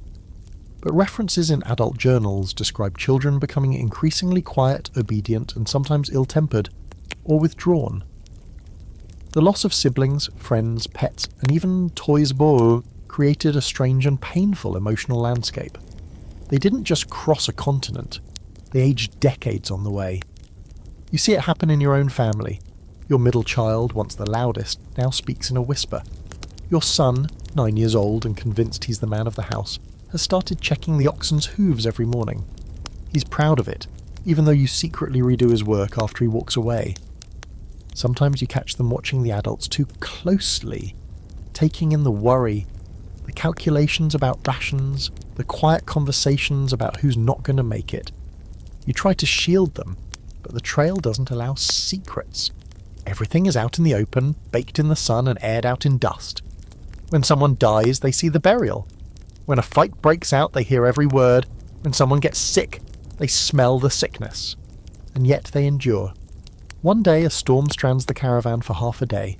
You're stuck beneath the wagons again, everything soaked, spirits flat. The kids are cold, restless. Then, out of nowhere, your daughter starts humming. A soft tune, nothing special. A lullaby from back home. Then another kid joins in. And another. By the time the storm fades, half the children are singing in thin, reedy voices, like ghosts who forgot they were supposed to be sad, and you don't cry, but your throat closes up like it's trying to remember. The next day they're back to walking. There's no other option. Some ride for a mile or two when someone gives up a spot in the wagon. But mostly they plod along, dust-caked, sunburned and heartbreakingly brave. You hear them whispering sometimes, about home, about what they'll do in Oregon, about the friends they miss. One boy says he'll build a house with 2 chimneys. Another swears he'll open a candy shop and never charge a single penny. The dreams are small, but they're still alive. That's something. You try to keep their minds busy. You teach them songs. Tell them stories you half remember from books you don't have anymore. You point at clouds and pretend they're shapes. Anything to keep them walking, moving, believing that this endless trail will lead somewhere worth arriving at. One afternoon you find a ragdoll lying in the grass beside the trail. It's dirty, half crushed, one button eye missing. You pick it up and carry it for miles, wondering which child lost it and whether they cried. When you pass a family with a little girl about the right age, you offer it gently. She nods, silent, takes it like it's made of porcelain, and holds it against her chest for the rest of the day. You don't say anything else, you just keep walking beside her, quietly, as the sun sets behind the wagon wheels and the trail stretches out ahead. By now, you've figured out that the phrase "a woman's work is never done" wasn't meant to be a metaphor. It's just a grim and accurate daily schedule. Out here, it's not just never done, it's never even pausing. From the moment the sky starts turning pale behind the hills, long before the oxen are yoked and the wheels start rolling, the women of the trail are already knee-deep in chores. And yes, that includes you. Your day begins in a rush of cold water and hotter tempers. You're up before the sun, coaxing a fire into being with damp twigs and whatever scraps of kindling haven't already been turned into makeshift wheel wedges. You mix flour and water with numb fingers, slapping together yet another round of trail bread, which is a generous name for the chewy, half-burned discs your family eats without complaint, mostly because they've stopped expecting flavour. Then you pack. Again. Everything comes out of the wagon at night. Everything goes back in come morning. It's a process, and it never gets easier. The bedding is heavy, the food barrels are awkward, and your arms are sore from yesterday's bumpy miles. The children need shoes tied, water bottles filled, and at least one of them will try to walk off barefoot and shirtless if you look away for more than 10 seconds. Someone's already crying. You don't even ask why anymore. When the wagons finally get moving, there's no rest. You walk alongside because every seat is filled with either sick relatives, valuable supplies, or livestock that simply refuses to be tethered elsewhere. While the men curse at the oxen and argue about trail forks, you're thinking about dinner, water rations, and how much firewood you might be able to gather by sundown. You've started recognizing the good shrubs, those dry, brittle ones that burn quick and hot, and even the kids know to collect buffalo chips with minimal whining. It's a strange life when you can evaluate animal dung by texture and burn potential. You thought the trail would be about hard work and survival, sure, but you didn't expect the relentlessness. The men may lead the wagons, but it's the women who keep the machine turning. You cook, clean, sew, mend, soothe, nurse, and sometimes quietly dig graves. There's no applause, no thanks, just the knowledge that if you stop, everything else does too. Someone's baby has a fever. You offer the last of your willow bark tea, brewed from a handful of stripped twigs you collected 2 days ago. You don't say that you are saving it for your own daughter, who's been coughing at night. It's an unspoken code, help where you can, because no one knows who'll be the one needing it tomorrow. You think about your own mother, back in Missouri, who would have called this madness, but she never walked the trail. Here's your historical fact. Women played crucial roles in the success or failure of wagon trains. Though often left out of official records, their labour was essential. They managed food supplies, treated illness, taught children, and even helped repair wagons. Some led entire families west after their husbands died or disappeared. Their names are carved into trail history, sometimes literally, scratched into stone with the tips of sewing needles. Quirky fact: many women brought family heirlooms or comfort items from home. Fine china, embroidered pillows, even heavy iron skillets that served no practical purpose but made the journey anyway. One woman hauled a full-length mirror across the plains. When her wagon overturned, she refused to leave it behind. It shattered. She kept the frame. And here's the scholarly debate. Did the trail empower women or reinforce their domestic limitations? Some argue that the harsh demands of the journey blurred gender roles. Women drove wagons, hunted game, and made executive decisions when men couldn't. Others believe the trail simply extended the home into the wilderness, chaining women to endless domestic duty under harsher conditions. The truth, as always, is probably both. In your case, empowerment feels like a sick joke. You're stronger than you've ever been, yes. Your hands are rough, your arms firm, your skin sun-hardened, but you're exhausted in ways that sleep doesn't touch. You've seen what happens when a mother collapses from heat or hunger. Everything stops, so you keep going. You smile for the children, hum while you cook, and whisper bedtime stories about the green hills of Oregon. Even though you're not sure those hills exist, there are good moments too, little ones. You laugh with the other women while doing laundry in a muddy stream. Soap made from ashes and animal fat leaving your hands dry as paper. You share gossip that's almost entirely made up. You trade recipes no one has ingredients for. Apple pie, roast duck, buttered biscuits. Just saying the words feels like magic.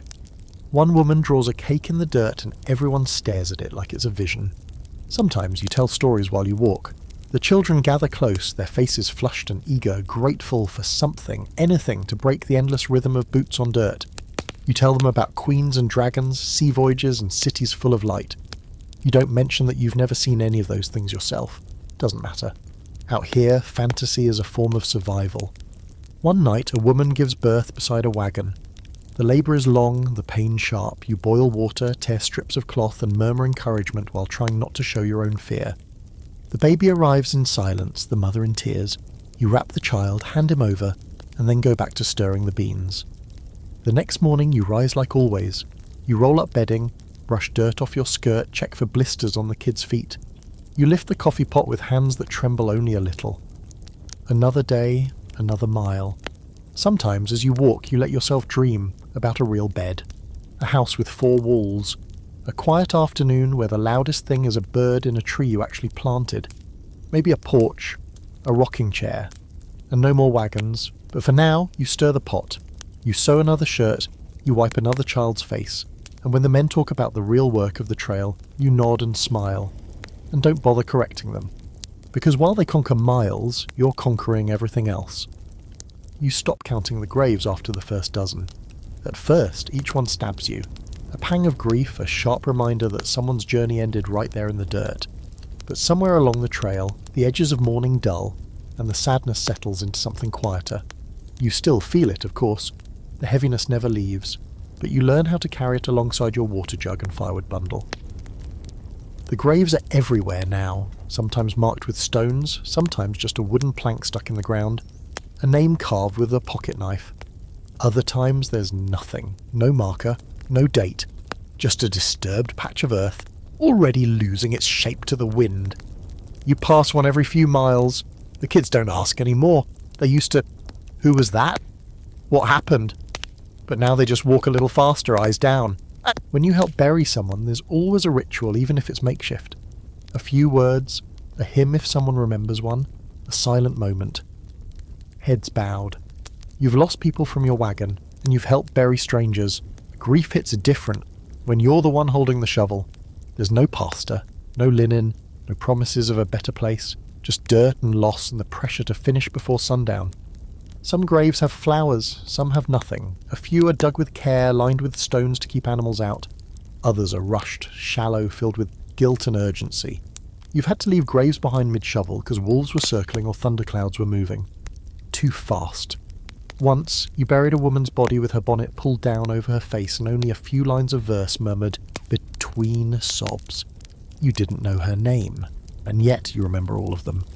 There was the teenage boy with the crooked tooth who died after drinking from a stagnant puddle.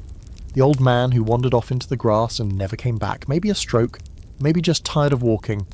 The mother with twins who only made it to Fort Kearney. The baby, too small to name, who was wrapped in linen and placed in a wooden box made from crepe planks. And then there was the family who didn't have time to dig. You came across it a day after the fever passed through their wagon. 3 bodies left beside the trail, wrapped in blankets. No headstones, no words, no time, just the faint smell of death and a note pinned to the tree nearby. No tools, keep going. You helped bury them anyway. Dug a hole with the flat side of a skillet in your own hands. No one spoke during that one. Here's your historical fact. At least 20,000 people are estimated to have died along the Oregon Trail. Disease was the primary killer: cholera, dysentery, typhoid, but many also died from accidents, exposure, malnutrition, or injuries. Most were buried in shallow graves right beside the trail. A few were buried under the trail itself, with wagons driven over their resting places to disguise them from animals and looters. Quirky fact: some emigrants placed sentimental items in graves, buttons, lockets, even letters. One woman insisted her husband be buried with a silver dollar under his tongue to pay the toll at Heaven's Gate. Another placed her baby's rattle on the grave and said, "So she won't be lonely." These quiet, private traditions often went unrecorded, but lingered in oral histories passed down generations later. Scholars continue to debate how death on the trail shaped the American pioneer identity. Some argue that the high mortality rate was glossed over in favour of more heroic narratives. Land won, cities built, manifest destiny fulfilled. Others believe the very nature of the trail, with its constant movement and lack of time for mourning, created a culture of resilience forged by shared suffering. A culture where grief became background noise. Out here, death becomes ordinary, not acceptable, not forgotten, but accepted. You learn to spot the signs: someone walking slower, falling behind, eyes too dull. You keep an eye on them. Offer water. Offer silence. Sometimes they recover, sometimes they don't. There's a kind of camaraderie in loss, though. When someone dies, everyone pitches in, even the ones you thought didn't care. A man who hasn't spoken to you in a week will help dig the grave. A woman with no spare cloth will tear her apron in half for a burial shroud. Grief, out here, is a community effort, the only way it doesn't eat you alive. And then, somehow you move on. You hitch the oxen, pack the wagon, wipe dirt from your face and tuck a child's curls behind their ear. You eat a few bites of whatever didn't spoil overnight, and then you walk. Again, past the latest grave, past the spot where someone else gave up, past all the places where you quietly wonder if you'll leave your own bones someday. The road doesn't stop for grief. You walk through it, with it. One evening, a girl from another wagon places a flower, a single prairie daisy, on a grave you passed hours earlier. She tucked it behind her ear, carried it all day, waiting for the right place. You don't know whose grave it was. Maybe she didn't either. Didn't matter. You don't talk about it. You just nod. That night the stars feel a little colder, and you dream of Missouri, not because you want to go back, but because you still remember what it felt like not to carry so much silence in your chest. You knew the trail would be hard. You expected hunger, exhaustion, disease, maybe even a few scuffles over supplies. What you didn't count on was the sheer, unrelenting chaos that people and animals bring with them. One day everything seems more or less under control. The next, you're dodging flying hooves, separating brawling men, and chasing chickens that made a break for it like they're part of some doomed jailbreak. The Oregon Trail isn't just a path west. It's a rolling pressure cooker full of people with short fuses, long grudges, and way too much time to be mad. It starts with a stampede. You're half asleep, curled under your blanket with a sore back and the stars in your eyes when the earth trembles. Just a slight vibration at first, enough to rattle the pans. Then the sound comes. Thundering hooves, guttural lowing, the unmistakable crack of wood splintering. You're on your feet in an instant, heart hammering, knowing, stumbling through darkness as shapes blur past in panic. Someone's oxen got spooked, probably by a coyote, or a raccoon, or maybe their own shadow. Doesn't matter. The result is 30 tons of panicked livestock barreling through camp. You duck behind a wagon just in time to avoid being trampled. Another wagon isn't so lucky. You hear it collapse under the force, pots and barrels spilling everywhere, the canvas top flapping like a shroud. You spend the next 2 hours chasing cattle with the makeshift torches, calming screaming children and yelling yourself hoarse. When the chaos finally dies down, the damage is worse than you thought. 2 wagons busted, 1 cow injured, a dog missing, and 3 people furious enough to swear they're turning back. No one does, of course. There's nowhere to go. The next morning, the arguing starts. Turns out the stampede started because one guy, Lars, the loud Swede with the fancy hat, left his oxen untied to graze at night. Someone else blames the camp layout. Another person accuses the fiddler, yes, there's a fiddler, of playing devil's music too close to the animals. Fists fly. One man ends up with a bloody nose and a bruised ego. You stand nearby, trying not to get involved, but also enjoying the show just a little more than you should. And it only gets messier. By now, the group has been travelling together for weeks. Familiarity has replaced politeness. People snore too loud, chew too close, borrow flour without asking. Small annoyances fester until they're full-blown feuds. You so hear the same complaints over and over. He thinks he's in charge. She never pulls her weight. They're stealing water. It's like a long, dusty episode of Frontier Housewives of Nebraska Territory. One day, 2 women get into it over a cooking fire.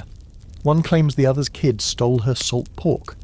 The accused fires back that the pork tasted like shoe leather anyway. Voices rise, hands fly. You've never seen a bonnet get used as a weapon, but now you have. The husbands get involved. The wagon master steps in and threatens to divide the camp. Everyone cools off until dinner, when someone accidentally dumps a pot of beans in the offender's fire. Here's your historical fact. Conflict among wagon parties was common and often intense. With weeks or months of close proximity, stress and shared hardship, even the most level-headed emigrants could snap. Disputes over leadership, livestock, chores and space frequently escalated. Some wagon groups broke apart entirely, going separate ways mid-journey and hoping the trail would be kinder in smaller numbers. Quirky fact. Some wagon trains created written rules or even miniature constitutions to govern behaviour, with agreed-upon consequences for breaking them, like fines for profanity or official cooling-off periods after fights. One group famously implemented no singing before noon, after an overly enthusiastic teenager kept waking everyone up with off-key ballads. And the debate? Scholars disagree over whether the social breakdowns on the trail reflect the failure of community or its strange durability. Some argue that these wagons were a microcosm of society, subject to all its dysfunctions and dramas. Others believe the ability to recover from conflict, to keep walking after a screaming match or a fistfight, is proof of the unspoken bond among pioneers. Survival first, feelings later. After the stampede, your group changes. Not formally, not with any kind of vote, but with the subtle shifts that come from shared disaster. People stick closer to their own wagons. Fewer meals are shared. Conversations stay quiet and cautious. The fiddler doesn't play for a few days. Even the oxen seem tense. But trail life doesn't allow anyone to sulk forever. There's too much to do. Wheels to fix, food to cook, feet to keep moving. Slowly the social walls erode again. You see one man hand another a nail when his axle creaks. A woman passes out boiled coffee grounds with a wink. The fiddler starts playing again, just softly, and no one stops him. Still, you keep your guard up. People are like animals out here. They scare easy, spook easy, turn mean when hungry or tired or pushed. You've seen grown men cry over lost boots, and grown women laugh while digging graves. The line between function and breakdown is razor thin. 1 minute it's cooperation, the next it's chaos. You walk through both. One evening, as the sun sets red and too quiet, you hear a shot. Everyone freezes. Another shot, then silence. You run toward the noise. A man stands over a dead mule, his own. It broke its leg and wouldn't stand. He had to shoot it. His hands shake. His eyes are hollow. No one says a word. Another man walks up and helps him drag the body out of sight. Then everyone returns to camp like it never happened. Because that's how it works out here. Everything falls apart. Then everyone pretends it didn't. That night the wind kicks up again. You hear someone crying softly under their wagon. Someone else is singing. And somewhere in the darkness, the fiddler starts a slow tune. You fall asleep to the sound of tension retreating for now, but the trail is long, and the next stampede is always closer than you think. When someone in camp whispers that a trading post lies just over the next ridge, you don't believe them. You've been burned before. Promises of fresh bread, bullet hets, or even just soap, all leading to nothing but disappointment and a dry stretch of nothing. But still, the idea plants itself in your mind and grows roots. A trading post, a fort, civilization. Even if it's just a shack with 3 mouldy biscuits and a mule for sale, it sounds like salvation. The next day the ridge comes into view. And this time the rumour's right. You crest the hill, and there it is. A cluster of buildings nestled along a bend in the river, smoke rising gently from chimneys. It's not much. 2 main structures, a few smaller huts, and what might be a fenced garden, but to your weary, dust-blind eyes, it might as well be Rome. The kids cheer. A woman actually claps. The wagon master just nods grimly and mutters something about keeping expectations low. You reach the fort around noon, the sun high and hot. The smell hits you first. Smoke, horse, sweat, and something that might be beans, but could also be despair. A sign out front says Fort Bernard in faded paint, though everyone refers to it as the place with the barrel of flour and no manners. You park the wagons in a loose circle, tie off the oxen, and head toward the trading house with your meagre supply of bartering goods clutched tightly. Scraps of cloth, a pocket knife, 2 buttons, and a desperate smile. Inside, it's chaos. Dozens of people crowd around a wooden counter, waving items, arguing, pleading. Behind the counter stands a man with the expression of someone who's been yelled at for 17 hours straight and is mentally disassociated from his own body. He's thin, pale, and wearing a fur hat that might be more mould than animal. His assistant, possibly his brother, possibly a reanimated scarecrow, shovels beans into a sack with the urgency of a man underwater. Prices are outrageous. A pound of flour costs more than you'd ever pay back home. A single candle is worth a shirt. Coffee? Forget it. A man in line says he traded his last pair of socks for a handful of tobacco and doesn't regret it. You believe him? You'd trade your own boots for a cup of strong coffee and 2 quiet hours. Still, you manage to strike a deal. You trade a small tin mirror and a scarf for a chunk of hard cheese and half a jar of molasses.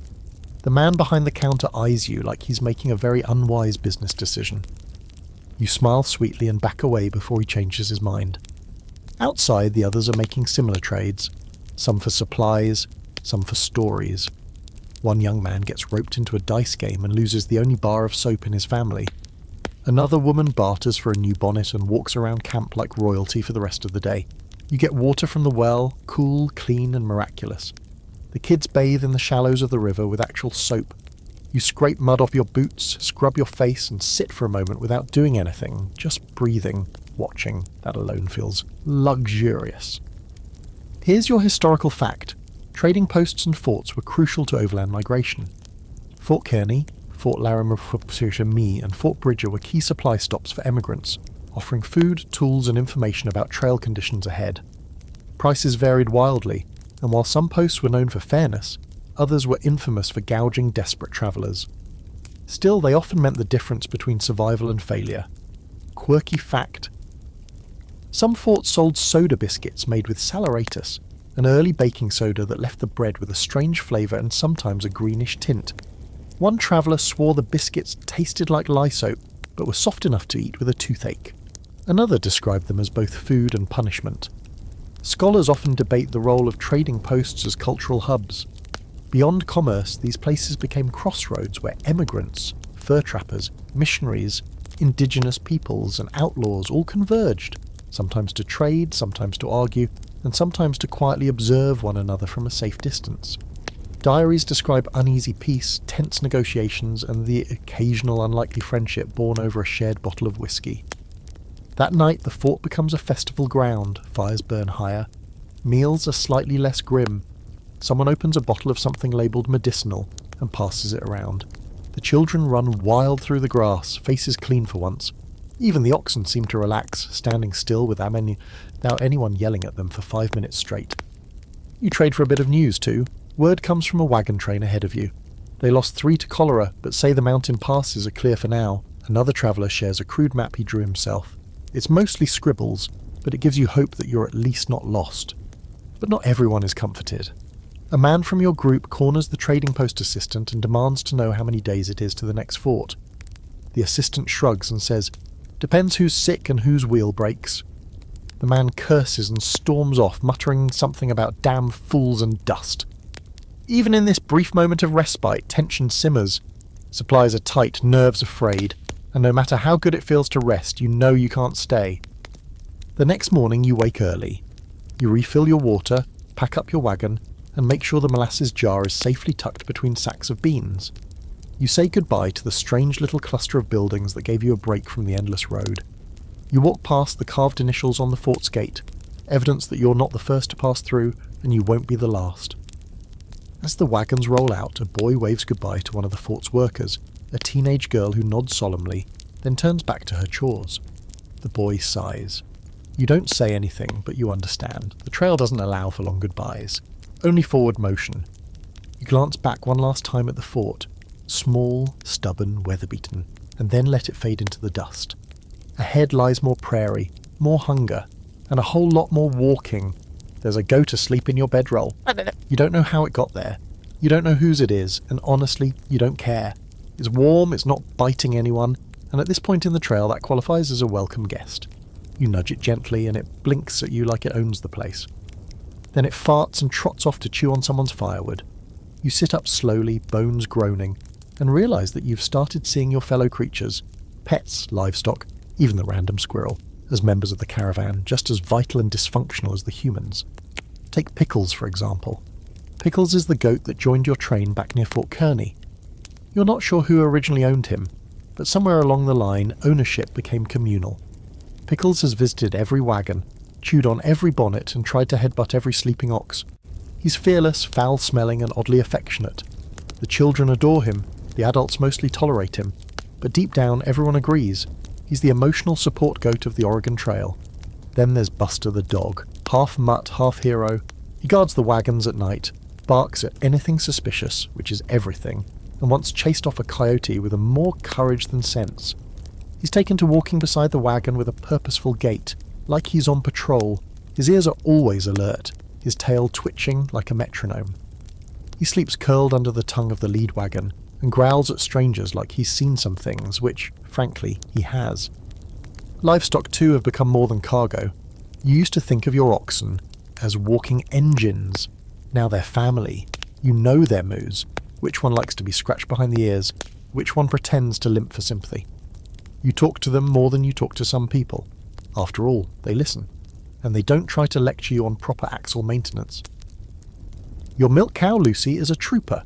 She gives less milk these days, something about the stress, or the dust, or the fact that she's over being dragged across an entire continent, but she still produces just enough to make breakfast bearable.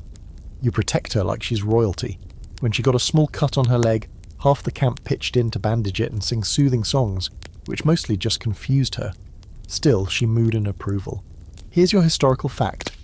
Many families brought livestock with them on the trail, not just oxen and mules, but chickens, goats, pigs, dogs, and milk cows. These animals provided essential resources: eggs, milk, meat, and protection. They were often treated as part of the family, even given names and space in the wagon during storms or extreme weather. Quirky fact. Some pioneers kept raccoons, badgers, and even prairie dogs as pets. One girl reportedly smuggled a duckling in her apron for 3 weeks, feeding it bits of hardtack until it was big enough to waddle alongside the wagon. It lived in a bucket when not in motion and quacked at anyone who got too close. When it was lost during a river crossing, the entire camp held a small memorial. And the debate? Historians have long discussed the emotional role of animals on the trail. Were they just practical assets, or did they become surrogate friends in a harsh, isolating world? Diaries often read like letters to beloved pets, filled with worry, affection, and grief. Some scholars argue that these bonds reflect a deeper truth about the trail experience. People didn't just survive by strength. They survived through companionship, even the kind that comes on 4 legs and smells like yesterday's beans. You watch one of the kids feeding Pickles a strip of old cornbread. The goat gobbles it, and tries to climb into the wagon like he's suddenly the foreman. The kid laughs until her father shoos the goat away, muttering about fleas and chewing habits, but even he's smiling. Later you see 2 boys building a harness for their dog using spare leather and bits of broken bridle. They attach him to a tiny cart no bigger than a laundry basket and take turns riding inside. The dog is confused but seems proud. It's the closest thing to joy anyone's had in days, but not every animal makes it. That afternoon, one of the mules goes down, just collapses mid-step and won't rise. The owner, a quiet man who rarely speaks, kneels beside it, stroking its neck, whispering things no one else hears. The others keep moving, not out of callousness, but because there's nothing to do. The man stays behind with a shovel. When he rejoins the train that evening, he's silent. His hands are filthy. His eyes are unreadable. You offer him some leftover molasses bread. He nods and eats it without tasting it. You understand, everyone does. That night, Pickles curls up beside the fire like he owns it. A few chickens roost in the wagon, heads tucked under wings, dreaming whatever it is chickens dream. Lucy the cow lies nearby, chewing calmly, a massive breathing symbol of persistence, and Buster, ever the sentinel, lies near the oxen, eyes half shut but always watching. You sleep more soundly knowing they're all there. The trail has a way of stripping you down. It takes your comforts, your habits, your illusions, but it also gives strange gifts, like a goat who knows when you need cheering up, or a dog who barks just before the storm hits, or a cow who gives one last cup of milk even when she's tired. Out here, you take love wherever it shows up, even if it's got hooves. There's a rhythm to the trail now. It's not pleasant exactly, but it's familiar, like a tune you didn't choose but hum anyway, because it won't leave your head. Wake up before sunrise, pack everything you unpacked last night. Eat something that vaguely resembles food. Hitch up the oxen, start walking. Walk until your knees whisper threats. Stop, eat again. Make camp. Repeat. This is your life now, the endless prairie shuffle. The days have a sameness to them that borders on surreal.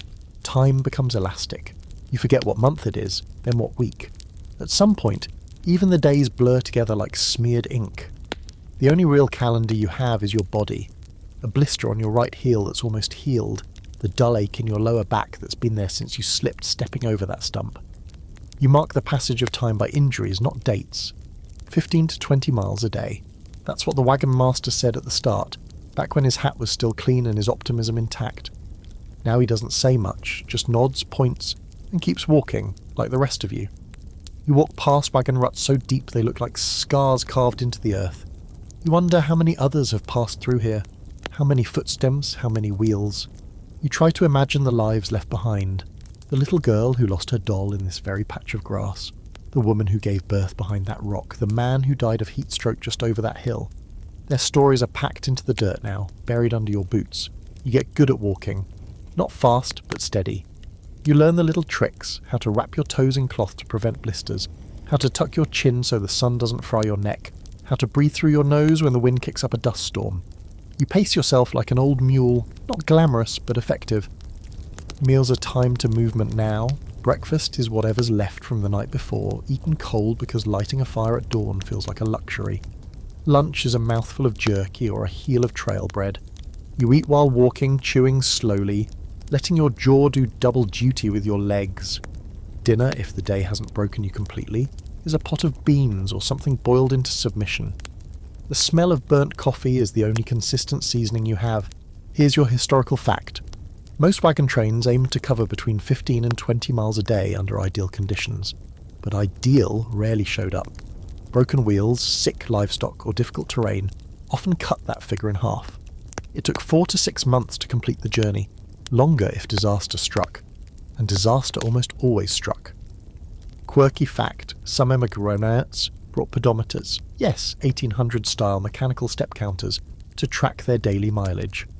One man boasted in his diary that he walked exactly 2,102 miles before breaking the device. Another woman tracked how many miles she could walk barefoot before giving up. Answer, 12. People got weird with their endurance. And here's the debate. Did pioneers walk more than they rode by necessity, or by design? Some argue that walking preserved the health of the animals and reduced wagon strain, making it a strategic choice. Others claim pioneers had no choice. Riding in the wagon was often miserable, jarring and cramped. Regardless, most people walked 80 to 90% of the way. That's roughly the distance from New York to Salt Lake City, on foot in bad shoes. By now your boots have moulded to your feet in the way only shoes that have seen too much can. You've patched them with string, rawhide, even a piece of metal someone swore would help, it didn't. You've developed a weird affection for them. Here. Like old abused pets that keep doing their job even when they clearly shouldn't. The kids walk too, not all day, but enough. You glance over and see your son pacing out the alphabet with each step, mouthing letters in time with his feet. Your daughter hops over cracks, counting softly under her breath. They don't whine as much anymore. That's not necessarily a good sign. The oxen plod along, resigned. Their hooves stir up little clouds of dust that settle on everything. Your skin, your food, your last nerve. You've stopped wiping it off. You've become dust. The trail has a way of turning everyone into a shade of beige. Every now and then someone sings, not loud, just a tune under their breath. A hymn, a sea shanty, a bit of folk nonsense. It passes through the group like smoke, picked up by a second voice, then a third. The song fades as quickly as it begins, like it's too shy to stay long. Your thoughts shrink, the world narrows. It's all wagon wheels and footsteps. You think about stupid things, the exact shape of a cloud, the way a pebble feels under your boot. Whether you'll ever eat cheese again, that one stupid knock-knock joke your cousin told a decade ago that resurfaces and haunts your brain for 6 hours straight. Sometimes you pass landmarks, big ones, like Chimney Rock or Independence Rock, and people cheer. Others, like you, just nod. Another stone in the desert. Another tick on the invisible progress bar. You stop seeing the landscape as scenery. It's just more of what you have to walk across. One afternoon you pass a broken-down wagon, its axle snapped in two, the canvas ripped like a peeled banana. There's no one there, just a single boot and a note carved into the wood. Gone to catch up. You never do. That evening, as the fire flickers low and everyone slumps around it like a set of battered marionettes, you do the math. You've walked hundreds of miles. You'll walk hundreds more. And despite everything, your sore legs, the blister on your thumb, the gnawing hunger, you're still moving. That's what matters out here. Not how fast, not how clean. Just that you keep putting one foot in front of the other, even when you don't remember why. You start to think the trail has a sick sense of humour. Just when you're feeling like you've gotten used to this endless, grinding march across the plains, bam! There they are, the mountains. Not just hills or rolling rises like before, but real jagged, snow-dusted monsters looming in the distance like they've been watching you suffer, and now they're licking their lips. You heard stories about the Rockies back in Missouri. People said they were beautiful, majestic, the spine of the continent. What they didn't mention was that they're also the world's most relentless uphill treadmill, and you're about to start climbing it with a wagon held together by rope, rust, and the pure spite of your oxen. At first, the incline is gentle. It teases you. You start ascending slowly, trading the wide open plains for narrow winding paths. The air gets thinner. The trees get taller. The wind shifts. Cooler now, with a sharpness that cuts through your clothes and reminds you that yes, even in August, the mountains still think it's early spring. You stop sweating so much, but your joints start singing a new kind of misery. The real problem isn't the climb, it's everything that happens because of the climb. The wagon groans with every turn of the wheel, the oxen slip on loose gravel. The brake, oh the poor brake, is your best friend and worst enemy now. It keeps you from sliding backward down a hill, sure, but you can hear it disintegrating every time it catches. The trail narrows, sometimes barely wide enough for one wagon at a time. When you meet another group coming down, it becomes a logistical nightmare. Who backs up? Who waits? Who's going to be the first to suggest we all just stay here and build a new town called Stucksville? You smile, wave, and try not to glare at the other wagons like it's their fault the entire mountain has decided to play gatekeeper. And the turns, good lord, the turns. One wrong angle and your wagon could go from supplies for Oregon to kindling at the bottom of a ravine. You tie ropes around the rear wheels for drag. People walk alongside the wagons now, hands on the frame, guiding them around corners like they're herding cows with anxiety disorders. Here's your historical fact. The Rocky Mountains presented one of the greatest physical obstacles on the Oregon Trail. Emigrants often passed through the South Pass, a relatively gentle but still treacherous route in present-day Wyoming. But even the best paths involved steep climbs, unpredictable weather, and grueling physical effort. Wagons had to be disassembled, hoisted, or lowered with ropes. Entire days could be spent covering just a few miles. Quirky, fat wagons were fitted with what pioneers called mountain brakes, essentially chunks of wood jammed into the wheels to create drag. Others used tree trunks or logs chained behind the wagon like sled runners. One man even used his mother-in-law's rocking chair lashed beneath the rear axle for extra resistance. It worked, for about 10 feet. And here's the scholarly debate. Some historians argue that the mountains were a defining psychological moment for emigrants, a true point of no return. Crossing them meant accepting you'd never go back. Others suggest that for many, the mountains were simply another obstacle in a long string of them. Brutal, yes, but no more demoralising than dysentery or starvation. There's also disagreement about how much preparation travellers really had for the climb. Spoiler, usually not enough. As you keep climbing, things start to go wrong. A wagon in your group breaks a wheel on a sharp rock. You stop and help patch it with whatever wood you can find. Then the rain starts. Not the kind of gentle drizzle you dreamed about on hot days, but an icy slap straight from the sky's cruel heart. The path becomes slippery mud. The oxen dig in, straining, grunting, hooves losing grip every few steps. You trudge uphill with water soaking your clothes, your hair, your soul. It's the kind of rain that makes you question every life decision that led you to this moment. But you can't stop. There's no camp, no flat ground. Just more incline, more wind, more trees that all look like they're judging you. Finally you find a clearing, barely big enough to circle the wagons, but it'll have to do. Everyone collapses into soggy heaps. Fires are hard to light, the wood too wet to burn properly. You eat cold beans, someone loses a boot in the mud. Another person swears he heard wolves howling. No one questions it. That night you try to sleep, curled under a damp blanket with a rock pressing into your spine, and your nose filled with the smell of wet leather and despair. But you can't stop thinking about what's ahead. More mountains, more cold, and somewhere up there, snow. You remember something an old man said weeks ago at a trading post. The last mountain always lies. You didn't understand it then. Now you do. Every peak you climb reveals another one beyond it. Each pass is just a prelude to the next. The top is never really the top. Not until it is. And no one ever knows when that is. The next morning the air is crisp and cruel. Your hands are stiff with cold, your boots soaked through. But the view, dear God, the view stops you mid-step. Below you the trail winds like a ribbon through green valleys. Above, the peaks shimmer with light. It's the first time in weeks that something feels beautiful, even majestic. You stand there for just a second, letting the silence soak in. Then the oxen moo, someone drops a skillet, and it's back to reality. But that view, it stays with you, even as you start walking again, even as the climb continues, even as the next mountain looms. There's a smell you've grown used to out here. The mix of sweat, leather, smoke, dirt, and the faint sour reek of fear. But today the air carries something new. Something sharper, meatier, and strangely promising. It wafts on the wind, drifting down the slope like a memory. Someone's cooking meat, real meat. Not squirrel, not charred bacon ends or a stringy rabbit boiled into grey sadness. Actual meat. You almost cry. The wagons ahead are clustered near a creek, a thin trail of smoke curling upward from a spit over a fire. A deer hangs nearby, half-skinned. Two men sit on logs, chewing slowly, heads down, looking like they've just remembered what happiness tastes like. When you approach, they nod and raise greasy fingers. One of them even offers you a strip of venison jerky, like it's nothing, like it's not the most generous gift you've received in 3 states.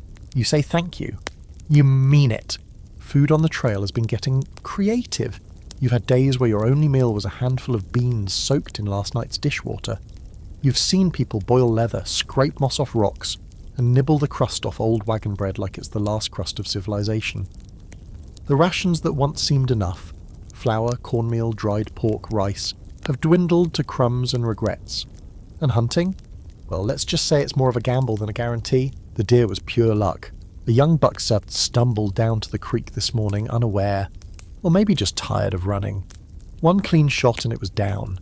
You haven't seen that kind of bounty in weeks. The meat is being rationed slowly, cooked in strips, dried for later, and portioned out like it's gold. You get your share, small, tough, and smoky, and you chew it like you're savouring a childhood memory. Your own food supplies are a sad echo of what they once were. The barrels in the wagon are nearly empty. You're down to the last of the flour, and it's turned slightly sour. The bacon is mostly grease now, wrapped in stained paper, that smells like wet regret. Beans. Maybe enough for one more meal. Hardtack. You've broken 2 teeth on that cement disguised as food. It's a chewable threat. Here's your historical fact. Most pioneers packed between 400 to 600 pounds of food per person for the journey. But despite their best planning, food scarcity was a constant threat. Spoilage, poor storage, and simple miscalculation often led to shortages by mid-journey. Hunting supplemented meals, but many found game scarce, especially in overhunted or well-travelled areas. Quirky fact. Some pioneers tried to make coffee by roasting grain or even acorns. Others invented horrifying replacements for eggs, using flour-water mixes or boiled plant roots. A few desperate souls brewed soup from parched corn and old ham bones, calling it journey stew. No one called it good. As for the scholarly debate, how bad did food insecurity actually get? Some historians argue that starvation was rare, and the tales of boiled belts and leather soup were exaggerated. Others insist those accounts were far more common than we like to admit, especially during rough terrain or prolonged delays. Diaries often mask hunger behind euphemisms. Light supper, simple meal, went without today. You call it what it is. Hungry. You've gone to bed hungry more times than you can count. Some nights you've lied to your kids and told them you already ate. Other times, they've done the same for you. Hunger becomes a quiet roommate, always lingering nearby, not dramatic, just persistent. A dull reminder that you're borrowing energy from your own bones. Still you adapt. You learn the edible plants, the bitter greens that grow near streams, the wild onions that make your hands stink but your stomach sing. You collect anything that looks remotely promising. Once you fried cattail roots. Another time you stewed something you think was a mushroom. You survived both meals. Barely. The wagon next to yours is faring worse. Their flour's gone mouldy. Their last salted pork turned out to be more salt than pork. You share a little of your venison jerky with them, not because you can spare it, but because you know they'd do the same. At least you hope they would. Out here, you trade food like you trade secrets, carefully, and with the hope it won't come back to bite you. You also learn to stretch everything. You boil bones 3 times for broth. You scrape pans with bread to soak up every drop. You add water to beans until they're more bean-flavoured liquid than meal. You pretend it's soup. You pretend a lot of things out here. Every few days, someone tries hunting. Usually, it ends in disappointment. The deer and bison are long gone, pushed ahead by the noise of hundreds of wagons and weeks of pursuit. Every shot that misses feels like a personal insult, and even if you land one, butchering and preserving it takes time, and salt, which is its own scarcity now. Still, when someone returns with anything, a bird, a rabbit, a squirrel the size of a potato, it's a celebration. But there's a cost. A young man wandered off 3 days ago chasing a deer. He still hasn't come back.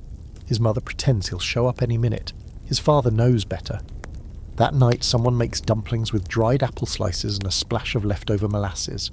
You each get half a dumpling. It's the best thing you've eaten in weeks. For a moment everyone's quiet, chewing slowly, eyes closed. Then someone starts humming. Then a song. It's about home, or maybe just the idea of home. You go to bed that night with a stomach that's not full, but not empty either. That's a victory. You sleep with the taste of venison still on your tongue and the fire still warm at your back. Tomorrow it'll be back to dry beans and regret.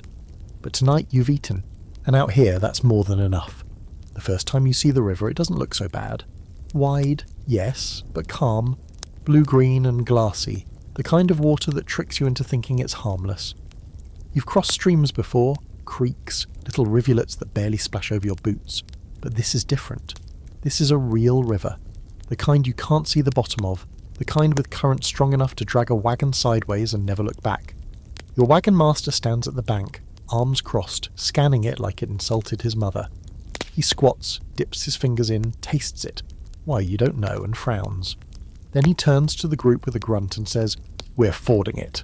The word hits like a slap. You hear it echoed up and down the line. Fording. Nobody cheers, nobody claps, because everybody knows the risks. The river has taken wagons before, it's taken oxen, it's taken children. Fording means rolling your entire life into rushing water and hoping it floats. There's a frantic hour of preparation. Everything comes off the wagon. Food, bedding, the good frying pan. You wrap the most precious things, photos, keepsakes, the tiny ceramic dog your daughter insists on bringing, with oilcloth and prayers. Some people try to caulk their wagon seams with pitch and rags. Others tie barrels to the sides like makeshift pontoons. You've seen some wagons float beautifully. You've seen others tip and vanish. When your turn comes, your hands tremble. The oxen step into the water, uncertain. The current grabs at their legs, pulling them sideways. You grip the side of the wagon, every muscle locked, every breath shallow. The water rushes in, cold, furious, alive. It splashes over the wheels into the floorboards up to your ankles. You hear a barrel shift, the wagon groans. For a moment everything tilts. Then somehow it levels out. You make it across, soaked, shaking, but intact. Not everyone does. You watch another wagon tip. It happens fast. One wheel hits a rock, the axle twists, and then it's over. Supplies in the water, passengers screaming, the canvas top collapsing like a wet sail. A man jumps in after it, flailing. 2 children are pulled out by their mother, screaming and coughing. The wagon floats for a moment longer, then flips completely and disappears. There's no time for mourning. Others still have to cross. The river doesn't care, it just keeps flowing, steady and indifferent. Later you gather what you can. Bits of wood, a floating blanket, someone's skillet, dented but salvageable. The rest is gone. Here's your historical fact. River crossings were among the most dangerous challenges on the Oregon Trail. Major rivers like the Platte, Snake and Columbia could be treacherous. Emigrants either forded the river, driving their wagons through, or ferried across on makeshift rafts. Many drowned. Some lost all their supplies. Entire families were separated by the current, and some never reunited. Quirky fact, some pioneers swore by floating wagons lined with ox hides, turning them into giant tubs. Others fashioned crude rafts by lashing logs together and shoving the wagon on top. One woman famously strapped her piano to the roof, thinking it would help the wagon float. It did not. And the debate? Historians disagree about the best strategies for river crossings. Some claim that ferries were underutilised due to high cost and long waits, leading to unnecessary deaths. Others argue that fording was often the only practical choice, especially in remote areas or when time was tight. Diaries reveal a mix of regret, calculation, and frequently blind optimism. You spend the night on the far bank drying your clothes by the fire. The children sleep in a damp pile. The oxen are skittish, eyes wide, flanks twitching with leftover adrenaline. You hold a steaming cup of something vaguely resembling coffee and stare into the dark water, still hearing its roar in your ears. You think about what you lost. A sack of flour, a quilt, one of the chairs your husband carved last winter, and, worst of all, the Bible your mother gave you, wrapped in linen and hidden at the bottom of the trunk, slipped out somewhere in the crossing. You watched it float away, just a dark rectangle bobbing along the surface like a farewell note. You didn't cry then, but now, by the fire, you do. The next morning there's a kind of fragile relief in camp. You made it. Everyone left in your group is accounted for. Not whole maybe, but breathing. A few wagons are gone, a few faces missing. But the trail goes on, and so by default do you. Someone ties a bit of cloth to a nearby tree, a fluttering scrap, bright red against the grey-green pines. A marker, a memory, a warning. Maybe all three. You pack up again, the oxen shuffle forward. The wheels squeak, your boots squish with every step. But you're across, and on the Oregon Trail, that's as close to a win as it gets. You don't get letters on the trail. That's one of the first things you realise after the excitement wears off and the road stretches long. No postman, no mailbox, no penciled-in updates about the neighbour's new baby or how the corn crop's faring back in Missouri. But still, you carry pieces of home with you, tucked into memory, crumpled into pockets, or pressed between the pages of a book you haven't read in weeks. And every so often something happens that reminds you just how far away you really are. It starts with a rumour. Someone from another wagon claims they spoke to a man at Fort Hall who had news from back east, war brewing or a new railway being planned, or maybe some big storm that flattened a town. Nobody can confirm anything, but the whispers spread fast. News out here moves like campfire smoke, thin, untraceable, always smelling a little burned. You overhear 2 men arguing about whether Zachary Taylor is still president. One insists he died last year. The other says that's nonsense. He was alive when they left in May. You want to tell them it doesn't matter. Out here, politics don't make the food stretch or the oxen move. Out here, it's just about surviving the next mile. But you keep that to yourself. A few days later, you get your first real letter in months. It's a miracle. A man on horseback, a mail runner, is heading east. He carries a pouch of outgoing messages, and, if the gods are smiling, a handful of replies from the last time someone made it through. Your family receives 3 letters that day. One is from your sister, another from a friend you barely remember. The third is from your mother. You recognise the shaky script before you even open it. The words hit like a wave. Your cousin died in childbirth. The neighbour boy you once kissed on a dare is off fighting somewhere. Your youngest niece is walking now, and someone sold your father's horse, your horse, the one with the white streak down its nose, gone. You read the letter 3 times, then you fold it and put it in your apron pocket, where the corners will curl and soften until it's unreadable. That's okay, you'll remember it by heart soon enough. Here's your historical fact. Mail service along the Oregon Trail was shitty and unpredictable. Most emigrants relied on forts and trading posts to send or receive letters. Some used dead drops, leaving notes under rocks or inside hollowed-out trees in hopes that the next traveller might carry them forward. Reliable postal systems didn't exist in many western areas until well after major settlements were established. Quirky fact, and trail letters were written on bark or scraps of cloth when paper ran out. One man famously wrote a letter to his sweetheart on a flattened tin plate using charcoal. Another carved a message into the side of a wagon tongue, then left it propped against a cairn. No word on whether the recipient ever got it. As for the scholarly debate, historians disagree on how much communication actually occurred between emigrants and those they left behind. Some claim that the trail was nearly silent, a total break from life in the East. Others argue that, though infrequent, letters played a vital emotional role, providing psychological fuel for continuing. Many emigrants wrote journals addressed to loved ones they might never see again, using writing as a stand-in for presents. And you do write, not daily, you're too tired for that. But sometimes, when the fire burns low and the kids are asleep, you pull out the small book you keep in the bottom of the wagon, the one with half the pages damp and the spine beginning to split. You write about the trail, about the weather, about the people you've met. You write about Lucy the cow, about the night you almost drowned, about the stew that gave everyone gas for 3 days. But mostly you write about what you miss. You miss the way home smells in late summer. Baked earth, tomatoes on the vine, wood smoke curling from the chimney before the first frost. You miss the creak of the porch swing and the rustle of newspaper pages turned by your father's steady hands. You miss knowing what tomorrow might look like. Some days you're not sure who you are anymore without the person you were back there. You hear others talking about the same thing. One woman keeps a ribbon from her wedding dress in her pocket, fingering it when she thinks no one's looking. A man wears a child's boot on a cord around his neck. His son died back near the Platte, and he hasn't spoken much since. Another woman wears her Sunday shoes every day, even though they've nearly fallen apart.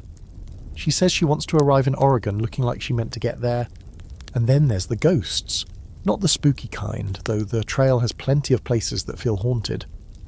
No, these are the memories that walk beside you, the old routines, the voices you haven't heard in months, the way your sister used to hum when she peeled apples, the feel of your mother's hand smoothing your hair.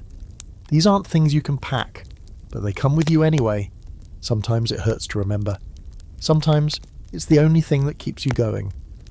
You find yourself whispering stories as you walk, out loud, just barely. You tell your daughter about the schoolhouse, the one with the crooked bell tower and the chalk that always broke in your hand. You tell your son about the old dog you had as a child, how he used to snore louder than your grandfather. You tell yourself you'll remember everything. You try. But the trail changes you. By the time you reach the edge of the Blue Mountains, you don't look like the person who left Missouri. Your face is leaner, your clothes don't fit right, and your eyes have taken on that distant forward-looking stare, the one that scans the horizon and doesn't linger too long on what's behind. You still carry letters in your pocket. You still read them on quiet nights, but you don't cry over them anymore. Not because they matter less, because you've just gotten better at carrying the weight. You've been dreaming of Oregon for months. It was always the golden idea on the horizon, the whispered promise of rich soil and fat cattle, trees so tall they block out the sun, and rain, glorious abundant rain to wash the dust from your lungs and turn the dirt to green. But when you finally reach the edge of it, when the last of the mountains fall away and you start to descend into the Willamette Valley, it doesn't feel like a triumph. It feels like you've arrived late to a party no one told you had been cancelled. The trees are real, yes. Towering pines and firs that smell like sap and shade and new beginnings. The air is thick and heavy with dampness. A strange sensation after months of breathing dust and dry wind. The land rolls in soft waves, covered in tangled brush and stubborn mud. And it's raining. Not a polite drizzle, but a full, cold, miserable downpour that seeps into everything, your boots, your bedding, the very idea of happiness. This is not how you pictured it. There's no cheering, no banner saying welcome to Oregon, no parade waiting to celebrate your arrival, just mud everywhere. Wagon wheels sink in it, shoes disappear into it. Your oxen look at you with the blank stare of animals who've lot, and will not be amused by one more thing. You set up camp, or what passes for camp now. There's no dry ground. You try to stretch a tarp over the wagon to keep the rain out, but it sags in the middle and dumps a bucket of cold water into your flour barrel. You try not to scream. Instead, you sit under the wagon, soaked to the bone, gnawing on a piece of soggy bread and wondering what exactly you came all this way for. Here's your historical fact. When emigrants finally reached the Willamette Valley, many were shocked to find it less a paradise and more a soggy, overgrown wilderness. The early arrival season, typically late fall, meant heavy rains, few established settlements, and land that had to be cleared by hand. It took years of back-breaking labour before the promise of Oregon became reality for most. Quirky fact? Some pioneers were so disappointed by the conditions in the valley that they simply left, heading south to California, or back east if they could afford it. Others stayed out of stubbornness. One woman famously declared upon arrival, "If this is Eden, I want a refund." And the scholarly debate: did the trail foster a sense of fulfillment upon arrival, or disillusionment? Historians argue both sides. Some say that completing the journey instilled a deep sense of purpose and resilience, even if the reward was modest. Others suggest that. The harsh reality of Oregon exposed the trail's myth for what it was, a propaganda-fueled gamble sold to desperate people. You lean toward the second camp, at least today, because what you have now is wet blankets, a dozen broken spokes, and a patch of brushy land someone pointed at and called yours. No fences, no cabin, no waiting hearth. Just the overwhelming task of starting again from nothing. The trail is over, yes, but the work is not even close. You look at the others, some are unpacking with mechanical determination, like they've turned off the part of their brain that screams for comfort. Others just sit, blank-faced, waiting for someone to tell them what to do next. A few are already talking about next spring, as if the last 6 months didn't just try to kill them on a weekly basis. You understand them, because despite it all, the hunger, the cold, the losses, you're still here.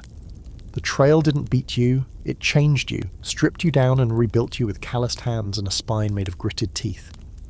And you're not alone. You think about the people you met, those still with you, and those you buried along the way.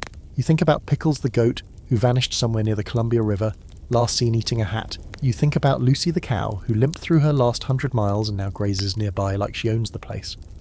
You think about the letters in your pocket and the home you left behind. The trail isn't just something you walked. It's something that lives in your body now, in your scars, in your stories, in the way you can light a fire in the rain using 3 twigs and a sideways glance. You could survive anywhere now. That's what the trail gave you. One night around the fire, someone pulls out a bottle of something that smells like regret and celebration. You pass it around. No one says much. The rain has stopped, finally. The stars peek through like they forgot to be angry. Someone starts humming that old tune again, the one that's followed you since Kansas. Others join in softly, like they're afraid it'll vanish if they sing too loud. You think about what you lost. A sister, a friend, your Bible, the simple, small life you used to know, but you think about what you found too. Grit, community, stories, and a kind of quiet power that comes from surviving something you probably shouldn't have. You're in Oregon now. It's not the dream they sold you. It's wetter, rougher, meaner in his own way. But it's also yours. You sleep under a tarp that leaks and dream of building something that doesn't. Tomorrow the work begins, but tonight you made it. You're lying on your back now in a structure that can barely be called a house. 4 walls, a roof that leaks a little, a stove that sometimes works, and a mattress made of straw that pokes through the sheet like it holds a grudge. But it's not a wagon. It's not the cold, hard ground under open sky. It's shelter. It's a start. Outside, the wind hums through the trees, those tall Oregon pines standing like sentinels in the mist. The same trees that blocked your view on the day you arrived. The ones you cursed for being in the way. now feel like protection. You've cleared a bit of land, planted seeds, lost most of them, but one or two sprouted, and that's something. You close your eyes and see the trail again. The endless walking, the stampedes. The grave on the hill you didn't have time to mark properly. The ridiculous goat. The mountain that almost broke your wagon and you, and somehow all of it feels distant and present at the same time, like it's been etched into your bones. You're not who you were in Missouri. That version of you wouldn't last 10 minutes here. You're harder now, quieter, but also somehow more grateful for the smallest things, a dry sock, a warm meal, a friendly voice that doesn't ask for anything in return, and sleep. Blessed, dreamless sleep. Tomorrow you'll start over again. Clear more brush, patch the roof, try to build something lasting, something worth all that walking, but for now you listen to the wind. Let it sing you to sleep, because the trail is behind you, and the rest, whatever it becomes, is finally yours to walk by choice.